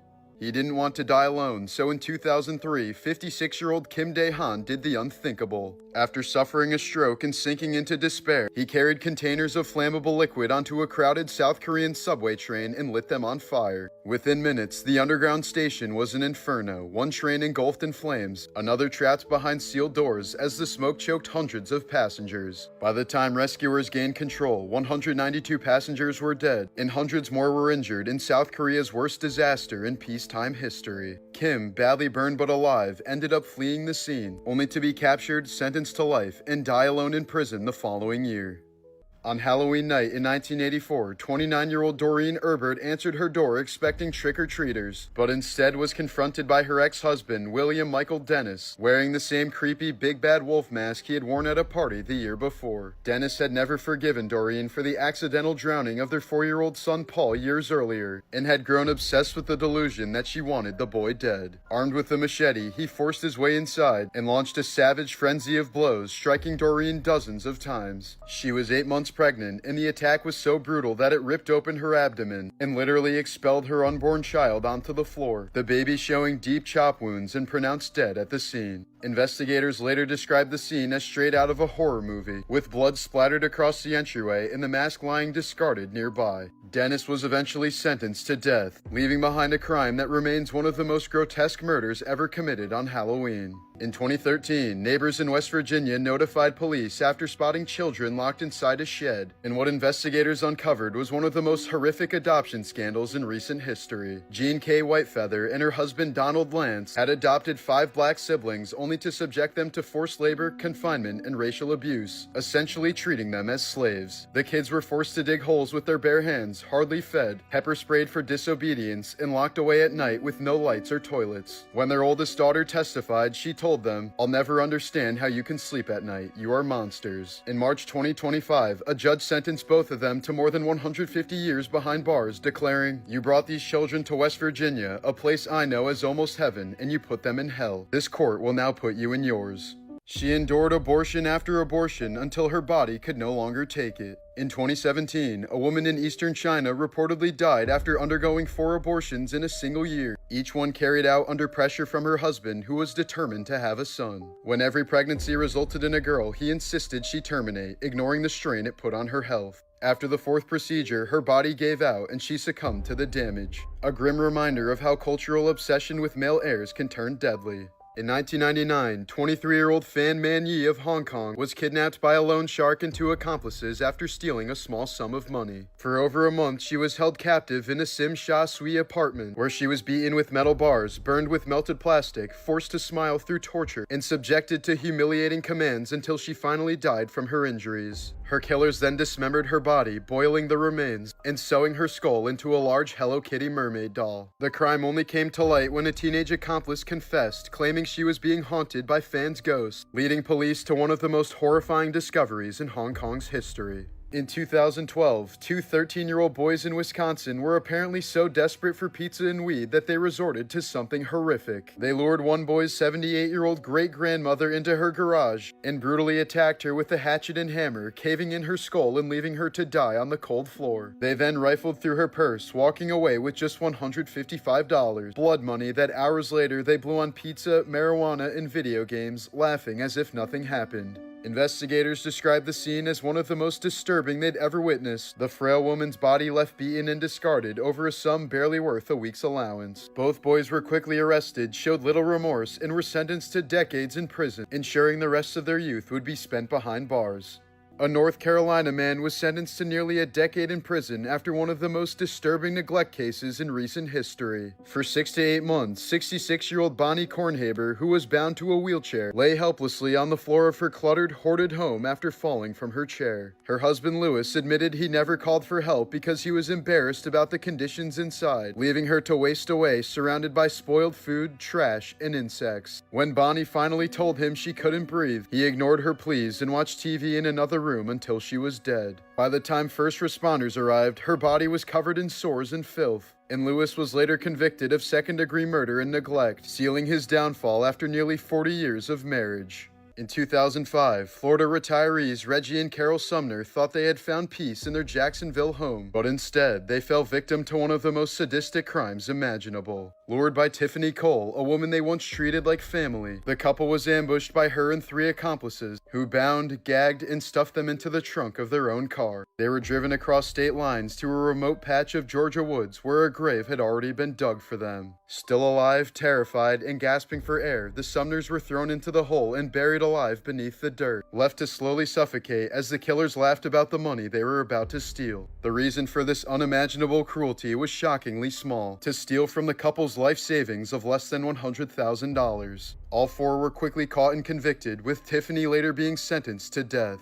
She killed her family not out of hatred, but because of something far more tragic. In August of 2025, a horrifying sequence unfolded in Madbury, New Hampshire. 34-year-old Emily Long shot and killed her husband Ryan and two of their children, ages 6 and 8, before turning the gun on herself. The couple's youngest child, a toddler, was thankfully found unharmed. Ryan had been battling an aggressive form of brain cancer, and in the days before the killings, Emily had been posting tearful TikToks calling herself a brain cancer wife, speaking about the pain, exhaustion, and hopelessness of watching the man she loved fade away. What looked like a caregiver's heartbreak turned out to be a final desperate collapse, a mother who decided that if her husband couldn't survive, none of them could move forward. This was the real-life Mean Girls, only instead of high school drama, it ended in unspeakable horror. When 12-year-old Shanda Scherer opened her front door one January night in 1992, she had no idea she was walking into one of the most horrific murder plots in Indiana history. Shortly after Shanda moved into town, classmate Melinda Lovelace, jealous over Shanda's relationship with Lovelace's ex-girlfriend, lured Shanda from her home under false pretenses with the help of 3 female accomplices. At a remote site called the Witch's Castle, they stripped, beat, and stabbed Shanda several times, inflicting painful but non-fatal wounds. Shanda, still alive, was forced into a car trunk and endured hours of torture, including burns from a cigarette lighter and a brutal sexual assault with a tire tool, causing severe physical trauma. The next morning, the group doused the conscious but weakened girl with gasoline and set her on fire, as she eventually died from thermal injuries and smoke inhalation. Her charred body was found in a field later that day, and the 4 perpetrators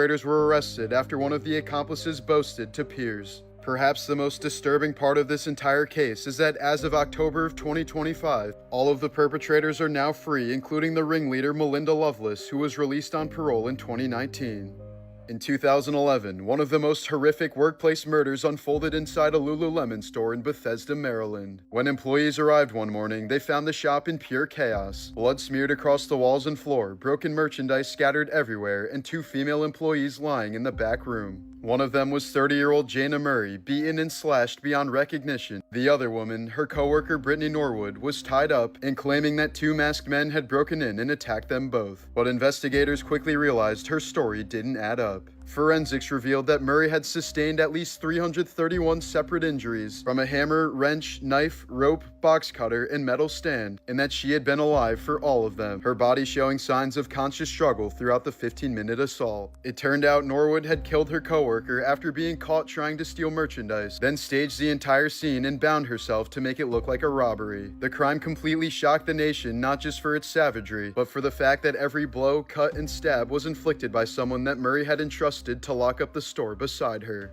18-year-old Kylie Montero thought she was starting her future, newly graduated, 11 weeks pregnant, and dreaming of naming her baby girl Eleanor. But instead, she walked straight into a nightmare. Her boyfriend, 22-year-old Gregory Groom, had a violent history she tried to escape, even hiding in a domestic abuse shelter for 3 weeks. But like too many victims before her, she went back hoping he'd change. On August 6, 2025, during a late-night visit to his house, an argument turned terrifying when Gregory threw her to the ground, pulled her hair, and started strangling her. Knowing something was seriously wrong, she sent one last chilling text to her sister. "My phone is at 4%. If I die, it was Greg." Moments later, he reportedly stabbed her in the neck and chest, killing not just Kylie, but also the unborn child she was excited to raise. Instead of calling for help, he spent hours digging a grave in his own backyard, and around sunrise, he shoved her body into the shallow hole like trash. For 13 days, Kylie's family begged for answers while Gregory acted innocent, until police finally found her buried behind his house. He was arrested and has pleaded not guilty.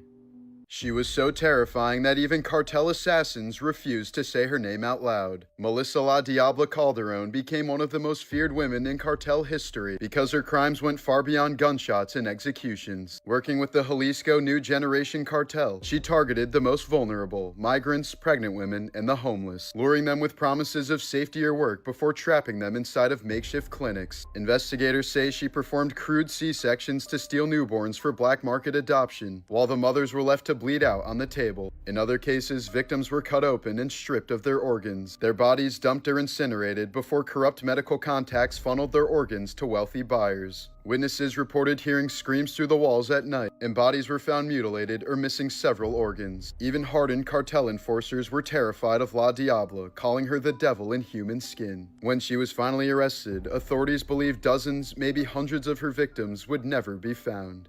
In 1968, 20-year-old college student Barbara Jane Mackle was bedridden with the flu in a Georgia motel, unaware that two strangers had been stalking her and planned one of the most sadistic kidnappings in U.S. history. At 4 a.m., there was a knock at the door. A man dressed as a police officer stood outside with a badge, claiming Barbara's boyfriend had been in a serious car accident and was asking for her. But it was a calculated lie. The kidnappers had researched her personal life, knew her boyfriend's name, and used emotional manipulation to get her mother to open the door. The second they stepped inside, the disguise dropped. The man pulled a gun. His female accomplice used chloroform on her mother, and Barbara was tackled to the ground. As they tied her up and dragged her away, they said that if she screamed or fought back, they would kill her boyfriend. Sick, terrified, and believing her silence was the only way to protect him, Barbara didn't resist as they shoved her into a car and drove deep into the woods. There, the kidnappers revealed something even more twisted. They had built a custom coffin for Barbara, just 6 feet long, 2 feet wide, and 3 feet high, equipped with a dim light, a fan, and water laced with sedatives to keep her weak and compliant. Before sealing the lid, they snapped a Polaroid of her trapped inside, holding a sign that said kidnapped, then buried her alive under the dirt. Alone with the flu in total darkness, Barbara could barely move as the fan buzzed weakly. Insects crawled across her skin, and she prayed that the air wouldn't run out. The kidnappers then contacted her father, Robert F. Mackle, a millionaire real estate tycoon, and demanded $500,000 in cash, one of the largest ransom demands in U.S. history. Despite FBI warnings, her father personally paid the ransom, driving the money himself while federal agents hid in his trunk. But after they took the cash, the kidnappers ran off without revealing where she was buried, leaving the FBI racing to locate a hidden grave in miles of forest while Barbara was slowly suffocating underground. For 83 agonizing hours, she lay buried alive, hallucinating from fear and sedatives. At one point, rainwater began leaking into the coffin and she was prepared to drown. When the FBI finally captured the kidnapper and forced him to talk, agents dug frantically through the dirt until they heard faint knocking from below. They ripped the lid open, and a trembling, dirt-covered Barbara whispered, "You're the most beautiful sight I've ever seen." Her kidnapper, Gary Christ, was sentenced to life but paroled after just 10 years, became a doctor, and was later arrested again for smuggling drugs.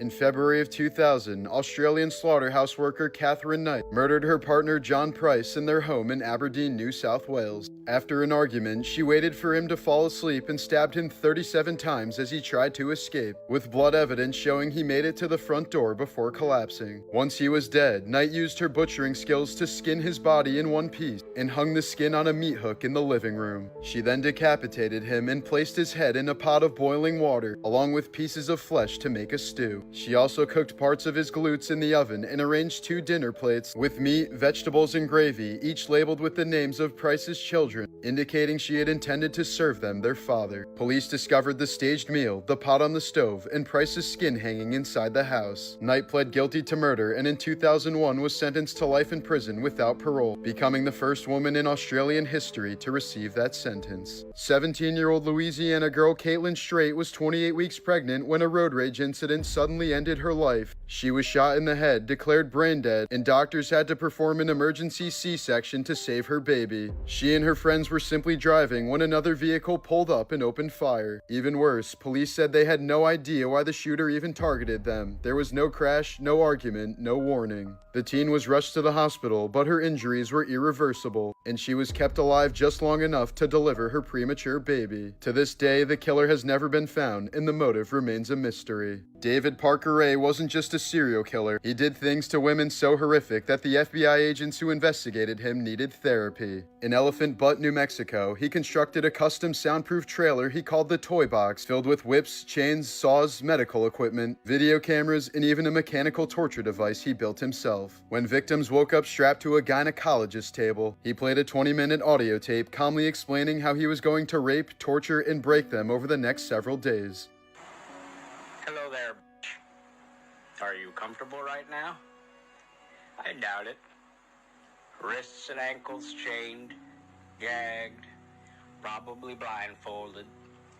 You are disoriented and scared too, I would imagine. Perfectly normal under the circumstances. Now, you are obviously here against your will. Totally helpless. Don't know where you're at. Don't know what's going to happen to you. You're very scared or very pissed off. I'm sure that you've already tried to get your wrists and ankles loose. No, you can't. Now you're just waiting to see what's gonna happen next. You probably think you're gonna be raped, and you're f***ing sure right about that.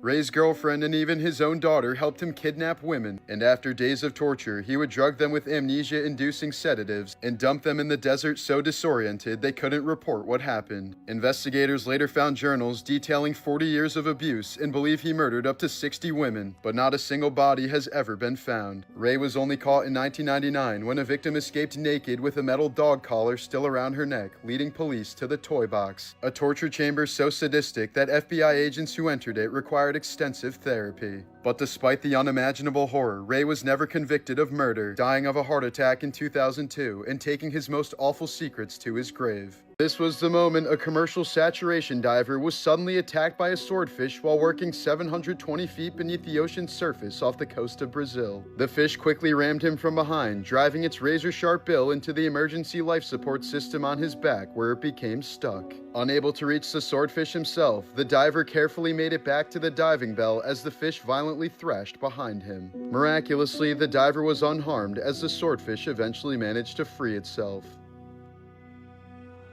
Morbid Facts, Part 1009. Here's a photo of one of the deadliest wild animals on Earth. Known as Dorbay, the rogue bull elephant has been linked to at least 25 human deaths in Nepal since 2010. In 2012, he trampled a husband and wife to death near Chitwan National Park, forcing his devastated son to move nearly 9 miles away across 2 rivers in hope that they'd never cross paths with him again. But 14 years later, Dorbay found them, raiding their home and killing the man's 25-year-old daughter-in-law and 4-year-old grandson, bringing the same family's death toll up to 4. The attacks have unfolded amid a growing human-elephant conflict, as shrinking habitat and growing villages have pushed elephants into closer contact with people. Despite being shot, fitted with multiple tracking collars, and closely monitored for years, Dorbay remains alive, and the surviving father now says, "There's nowhere left for us to run."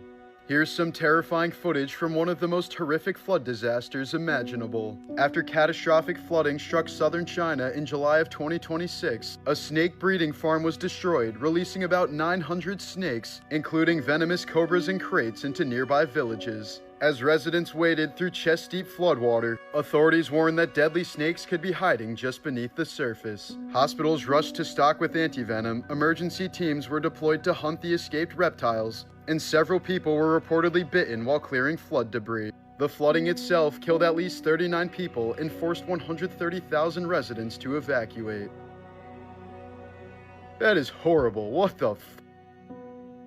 Morbidly Obese Facts, Part 1. In 2004, Gail Laverne Grimes died in the hospital after surgeons spent 6 exhausting hours trying to separate her skin from a couch. The 500-pound woman had been sitting on her living room sofa for 6 years, to the point where her skin completely fused to the fabric. Rescue workers had to transport Gail in her couch using a trailer, and she ended up dying while still attached to it. Studies have shown that obese drivers are 80% more likely to die in a car accident than drivers who are not overweight. John Brower Manock was the heaviest person ever reliably recorded, with doctors estimating his peak weight at around 1,400 pounds. After being hospitalized, he was placed on a strict 1,200 calorie per day diet, and over the next 2 years lost an astonishing 924 pounds, the largest documented human weight loss in history. But unfortunately, after leaving the hospital, he gradually regained most of the weight back. He was eventually readmitted after weighing about 950 pounds and died in 1983 at the age of 41. Morbid Facts, Part 1006. In 2012, an Icelandic TV station accidentally aired an episode of the Teletubbies with subtitles from HBO's The Sopranos, leaving children watching cheerful characters while captions referenced murder, dead dogs, drugs, and impotence. The bizarre mix-up was spotted by an adult viewer who photographed the screen before the broadcast ended. Just months later, the channel shut down completely and its archives were destroyed, meaning the original footage is believed to have disappeared forever. Today, only a few blurry photos remain as evidence that the surreal broadcast ever happened. Just 7 days after being released from prison, Aaron Tucker had less than $2 to his name and was on his way to a life-changing job interview when he watched a car flip over and begin filling with smoke. Knowing the bus would leave without him and he'd miss the interview, he ran off anyway, pulled the badly injured 61-year-old driver from the wreck moments before it caught fire, and used his own dress shirt to stop the man's bleeding. Tucker missed the interview but saved the stranger's life, and after his story went viral, donations topped $50,000 within days, and employers lined up to offer him a second chance. Morbid facts. Connor Murphy rose to fame as one of YouTube's biggest fitness influencers, amassing millions of followers through bodybuilding videos, pranks, and physique transformations. However, beginning around 2020, his content became increasingly erratic, featuring bizarre spiritual claims, extreme fasting experiments, psychedelic usage, and multiple psychiatric hospitalizations that alarmed many longtime fans. On July 7, 2026, police in Thailand responded to reports that the 32-year-old American was acting strangely outside the luxury lakeside home he'd been renting with his girlfriend. Witnesses said he was shouting, rolling on the ground, attempting to get into passing vehicles, and making prayer-like gestures before fleeing from responding officers by running into a nearby lake. He continued swimming until he became exhausted and soon disappeared beneath the surface. Rescue divers recovered his body 30 minutes later from roughly 66 feet offshore. Investigators reported no signs of foul play, but found 2 unused syringes and several unidentified pills among his belongings, while his rental home had reportedly been left splattered with paint and extensively damaged in the hours before his death. An autopsy and toxicology tests are now underway to determine exactly what led to the tragic outburst and drowning. A deformed raccoon named Jimothy has gone viral after roaming Seattle with what experts believe to be short spine syndrome, a rare congenital condition that severely compresses the spine. Animals born with the disorder often struggle to survive in the wild because reduced mobility can make it harder to escape predators, find food, climb trees, and compete with healthier animals, with many never reaching adulthood. Despite those overwhelming odds, Jimothy appears remarkably healthy and agile, but every day in the wild remains a fight for survival, making him an unlikely symbol of resilience. This photo shows soccer legend Diego Maradona wearing a no-drugs jersey in 1993 after returning from a 15-month suspension for testing positive for cocaine. By then, his addiction had already destroyed his legendary career at Napoli, led to a police raid on his home, and resulted in his arrest for drug possession. Just a year later, he was expelled from the 1994 World Cup after another failed drug test, ending his international career, and a third failed test in 1997 brought his playing career to a humiliating close. Even after retiring, his health only continued to collapse. He suffered a cocaine-related heart attack in 2000, was hospitalized with severe hepatitis in 2004, and endured multiple life-threatening medical emergencies before dying of heart failure in 2020, just weeks after brain surgery, with prosecutors later claiming negligent medical care contributed to his death.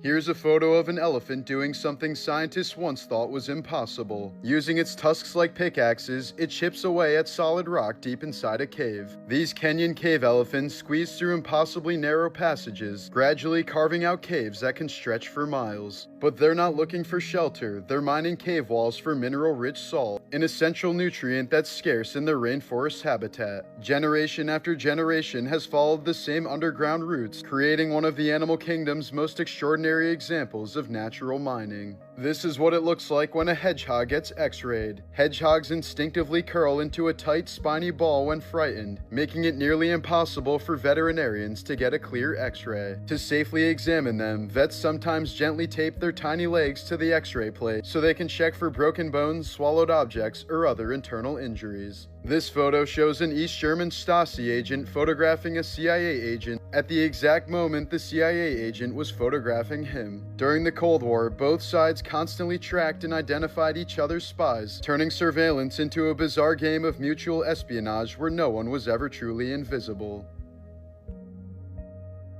Morbid Facts, Part 1013. Despite suffering from stomach cancer, Raul Julia accepted the role of M. Bison in the 1994 Street Fighter movie because his children were huge fans of the games and wanted to see their father play the villain. He pushed through filming while seriously ill, then suffered a stroke and died aged 54 in 1994, just days before the movie made it to theaters. Just a few weeks before earning her college degree, Sherilyn Kahelig was killed in a car accident. At her graduation, her grieving father carried a life-size cardboard cutout of her through the ceremony and accepted her diploma on her behalf. Sherilyn had dreamed of graduating so she could lift her family out of poverty, and her younger brother has vowed to carry on that dream in her honor. In September of 1975, Marine veteran Oliver Sipple grabbed the arm of a woman as she pointed a loaded revolver at President Gerald Ford, causing her assassination attempt to fail by mere inches. But instead of becoming known as the man who saved a president, Sipple was involuntarily outed as gay as activists in the media publicized his sexuality, leading to a permanent estrangement from much of his family. He struggled with severe depression, alcoholism, and isolation for years afterward, and died alone in his San Francisco apartment in 1989 at just 47 years old, his body reportedly not being discovered for nearly 2 weeks.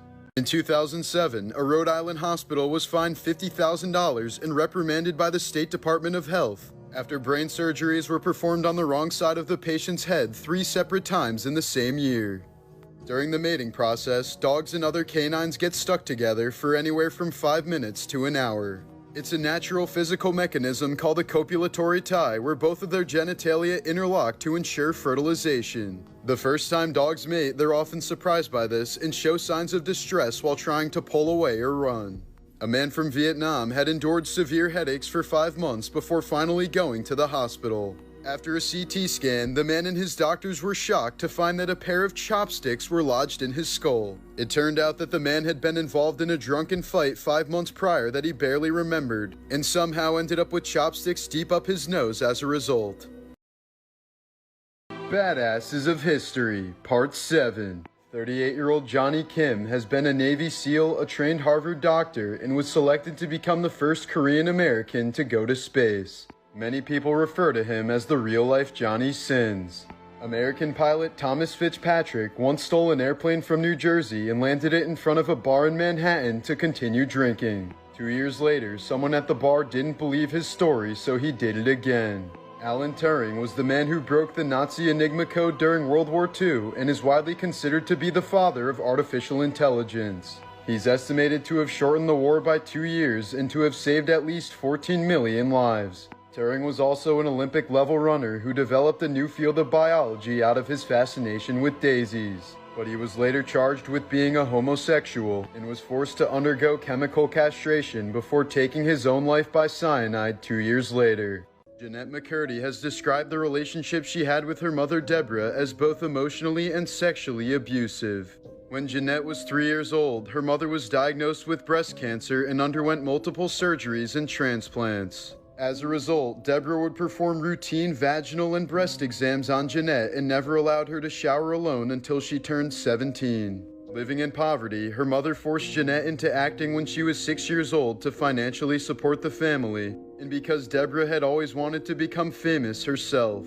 McCurdy says that her mother was obsessed with making her a star and introduced Jeanette to a calorie restriction once she turned 11, leading to various eating disorders that Jeanette still struggles with, including anorexia and bulimia. McCurdy says that she refused to appear in the revival series of iCarly, only because she didn't want to be reminded of her mother's abuse during the original show. Just last year, Jeanette released a book with the title I'm Glad My Mom Died 9 years after she passed away from breast cancer. Country singer Mindy McCready shot to fame after her 1996 debut album 10,000 Angels sold over 2 million copies, but then her life quickly spiraled into years of addiction, abusive relationships, legal troubles, and mental health crisis. In January of 2013, her longtime boyfriend died by suicide in the Arkansas home they shared, leaving her completely devastated. Just 2 weeks later, she lost custody of her 2 young sons. Just days later, after killing the family's dog, McCready died by suicide at just 37 years old, ending one of country music's most tragic and heartbreaking stories.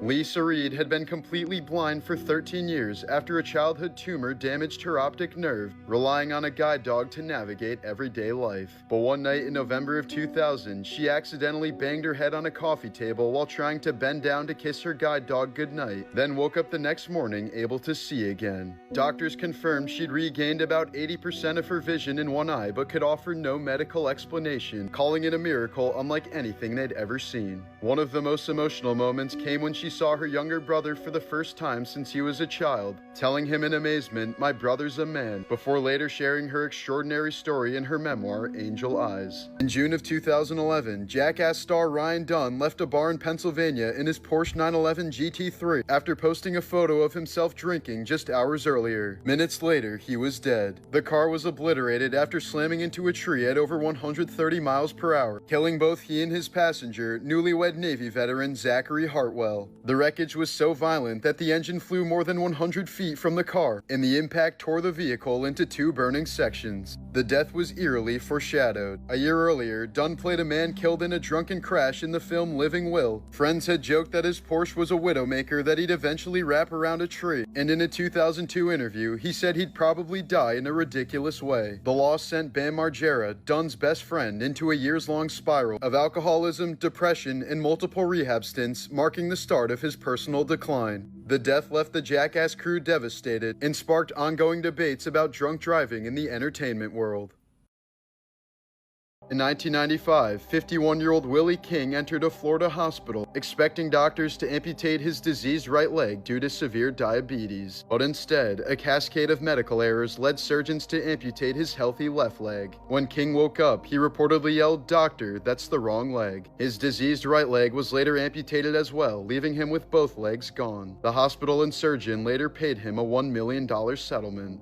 In 2004, Peter Porco was attacked in his sleep with an axe by his son, suffering 16 blows to the head that exposed his brain and shattered his jaw. But somehow he initially survived and appeared completely unaware of the catastrophic condition he was in, calmly getting out of bed and carrying out much of his normal morning routine, using the bathroom, packing his lunch, loading the dishwasher, and writing a check, despite his face being severely mutilated and blood covering much of the house. He eventually collapsed and died near the front door. His son, Christopher Porco, was later convicted of his murder. After his mother died in 2013, Arizona man Jim Stauffer donated her body for scientific research. He later found out that her corpse was sold to the U.S. military for $6,000 and blown up at a bomb testing site. In New Brunswick, Canada, in 2013, two young brothers were strangled to death by a 100-pound python while at a sleepover at their friend's house. The snake apparently snuck into the apartment through a vent connected to a pet shop below. Experts claimed it's highly unlikely for a python to just go on a human killing spree, but the boys had gone to a petting zoo earlier in the day, so they may have smelled like food to the snake. The animal was euthanized, and the snake's owner was eventually found not guilty of negligent homicide. After being diagnosed with polio at age 3, Diane Odell spent nearly 60 years encased in an iron lung. She only died when a power outage shut down the machine that had been keeping her alive for decades. John Thompson was home alone when he had both of his arms ripped off in a farming accident, but he still managed to get up and dial 911 with a pencil in his mouth. He miraculously survived and both of his arms were reattached. In 1995, a man named Terry Cottle took his own life in a horrific way. Terry's heart was then donated to Sonny Graham, who ended up marrying the donor's widow. Soon enough, people started to notice that Sonny was taking on some of Terry's traits. He started liking things that he'd never liked before, like beer and hot dogs, which were some of Terry's favorites. A few years later, Sonny would end up taking his own life in the same horrific way as his donor. In the 1980s, 12-year-old Martin Pistorius fell into a coma and remained in a vegetative state for 12 years, or so doctors thought. 2 years into the coma, Martin regained consciousness but was unable to show any sign of it. He was trapped in a lifeless state for nearly a decade while being fully aware of everything going on around him. He said one of the worst parts was when the daycare lady would sit him in front of children and baby shows all day long. He also heard his mother say, "I hope you die," on multiple occasions. Today, Martin is able to speak through a computer and move in a wheelchair, though he'll forever be traumatized by those 12 years of suffering from locked-in syndrome. Here's some insane footage of a 600-pound Florida man being rescued from his apartment after suffering from a sudden medical emergency. Because he couldn't be safely carried through the building's doors or stairways, firefighters had to remove part of his exterior wall instead. They strapped him onto a heavy-duty shipping pallet, attached it to a crane, and slowly lowered him from the apartment as neighbors gathered outside to watch. The painstaking rescue took a large team of emergency responders and specialized equipment just to get him into an ambulance. In the past few decades, some morbidly obese patients have been sent to zoos for MRI and CT scans because standard hospital machines can't accommodate their weight. Zoos have bigger scanners designed for large animals, making them a practical solution in these extreme cases.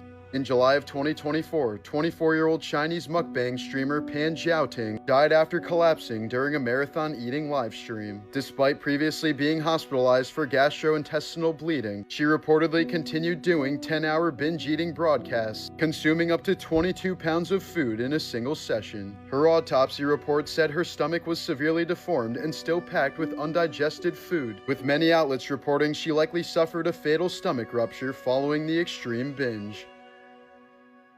Morbid Facts, Part 1007. Country singer Mindy McCready shot to fame after her 1996 debut album 10,000 Angels sold over 2 million copies, but then her life quickly spiraled into years of addiction, abusive relationships, legal troubles, and mental health crisis. In January of 2013, her longtime boyfriend died by suicide in the Arkansas home they shared, leaving her completely devastated. Just 2 weeks later, she lost custody of her 2 young sons. Just days later, after killing the family's dog, McCready died by suicide at just 37 years old, ending one of country music's most tragic and heartbreaking stories.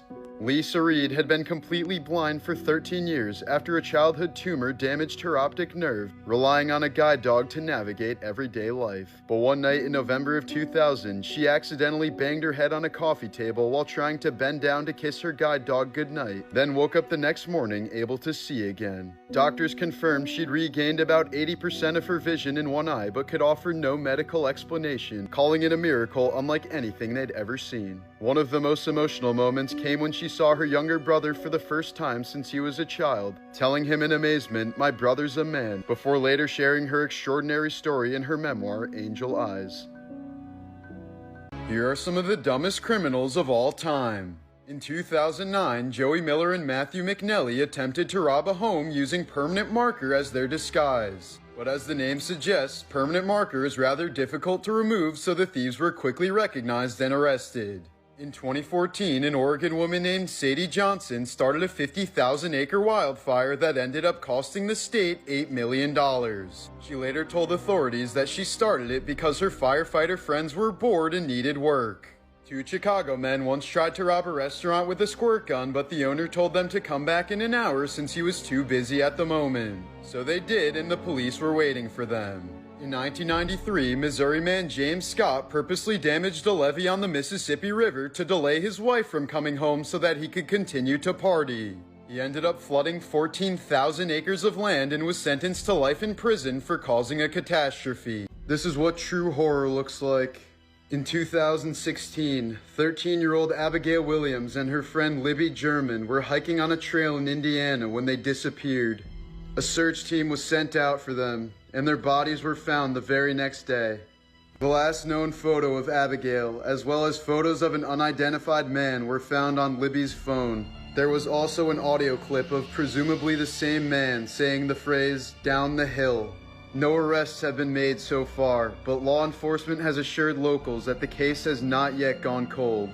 For a group of kids in London, England, a day of hunting for Easter eggs quickly turned into a thrilling hunt for burglars. A break-in at a nearby building brought a dramatic police helicopter chase right to them. With a chopper overhead and 2 men suddenly running through the field, the children soon realized they were witnessing a police pursuit. So they dropped to the ground and laid in an arrow formation to direct authorities in the right direction. Woody Harrelson's father, Charles, was a professional hitman who once assassinated a federal judge. In 1983, a man confessed to the murder of his wife after a female skull was found in a peat bog near his home. He was convicted of her 1961 murder based on this confession.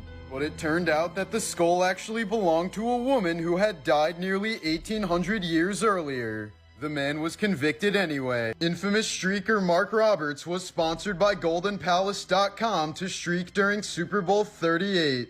He was paid $1 million, given front row tickets, and was provided with one of the best defense attorneys in the U.S. He was able to reduce his charges down to a misdemeanor and a $1,000 fine. Brian Banks spent 6 years in prison before his alleged rape victim admitted that it never happened. This was the moment when he was exonerated. In 2006, 51-year-old Susan Walters was attacked by a hitman that her husband had hired to kill her.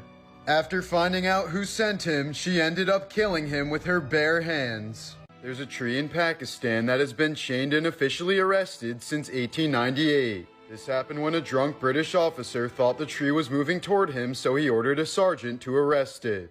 In 2004, this woman from Georgia tried to use a fake $1 million bill to buy $2,000 worth of products from Walmart. She said she thought the bill was real and expected $998,000 in change. In 2008, an entire beach was stolen from a resort in Jamaica. No arrests were ever made, and 500 truckloads of sand remain missing to this day. 34-year-old Vladimir Sankin is facing 15 years in prison after beating a pedophile to death. He did this after learning that children were being lured to the pedophile's house before being given alcohol and forced to strip naked. On his 20th birthday in 1970, Bill Murray joked with a random passenger on his flight that he had some bombs in his suitcase. Soon enough, authorities were called in and ended up arresting Murray for attempting to smuggle 10 pounds of marijuana. Prisoners waiting to be executed on death row in America are given a physical beforehand to ensure that they're fit enough to die. In 2006, a woman farted on a commercial plane and tried to cover the smell by lighting matches. This immediately called for an emergency landing and an FBI investigation. In 1995, a French court found a man guilty of killing a teenage girl, but he was able to avoid jail time by hiding out in Germany. 14 years later, the victim's father hired a private team to locate the killer and kidnap him. They ended up finding him and dumping him in front of a French courthouse, which would later sentence him to 15 years in prison.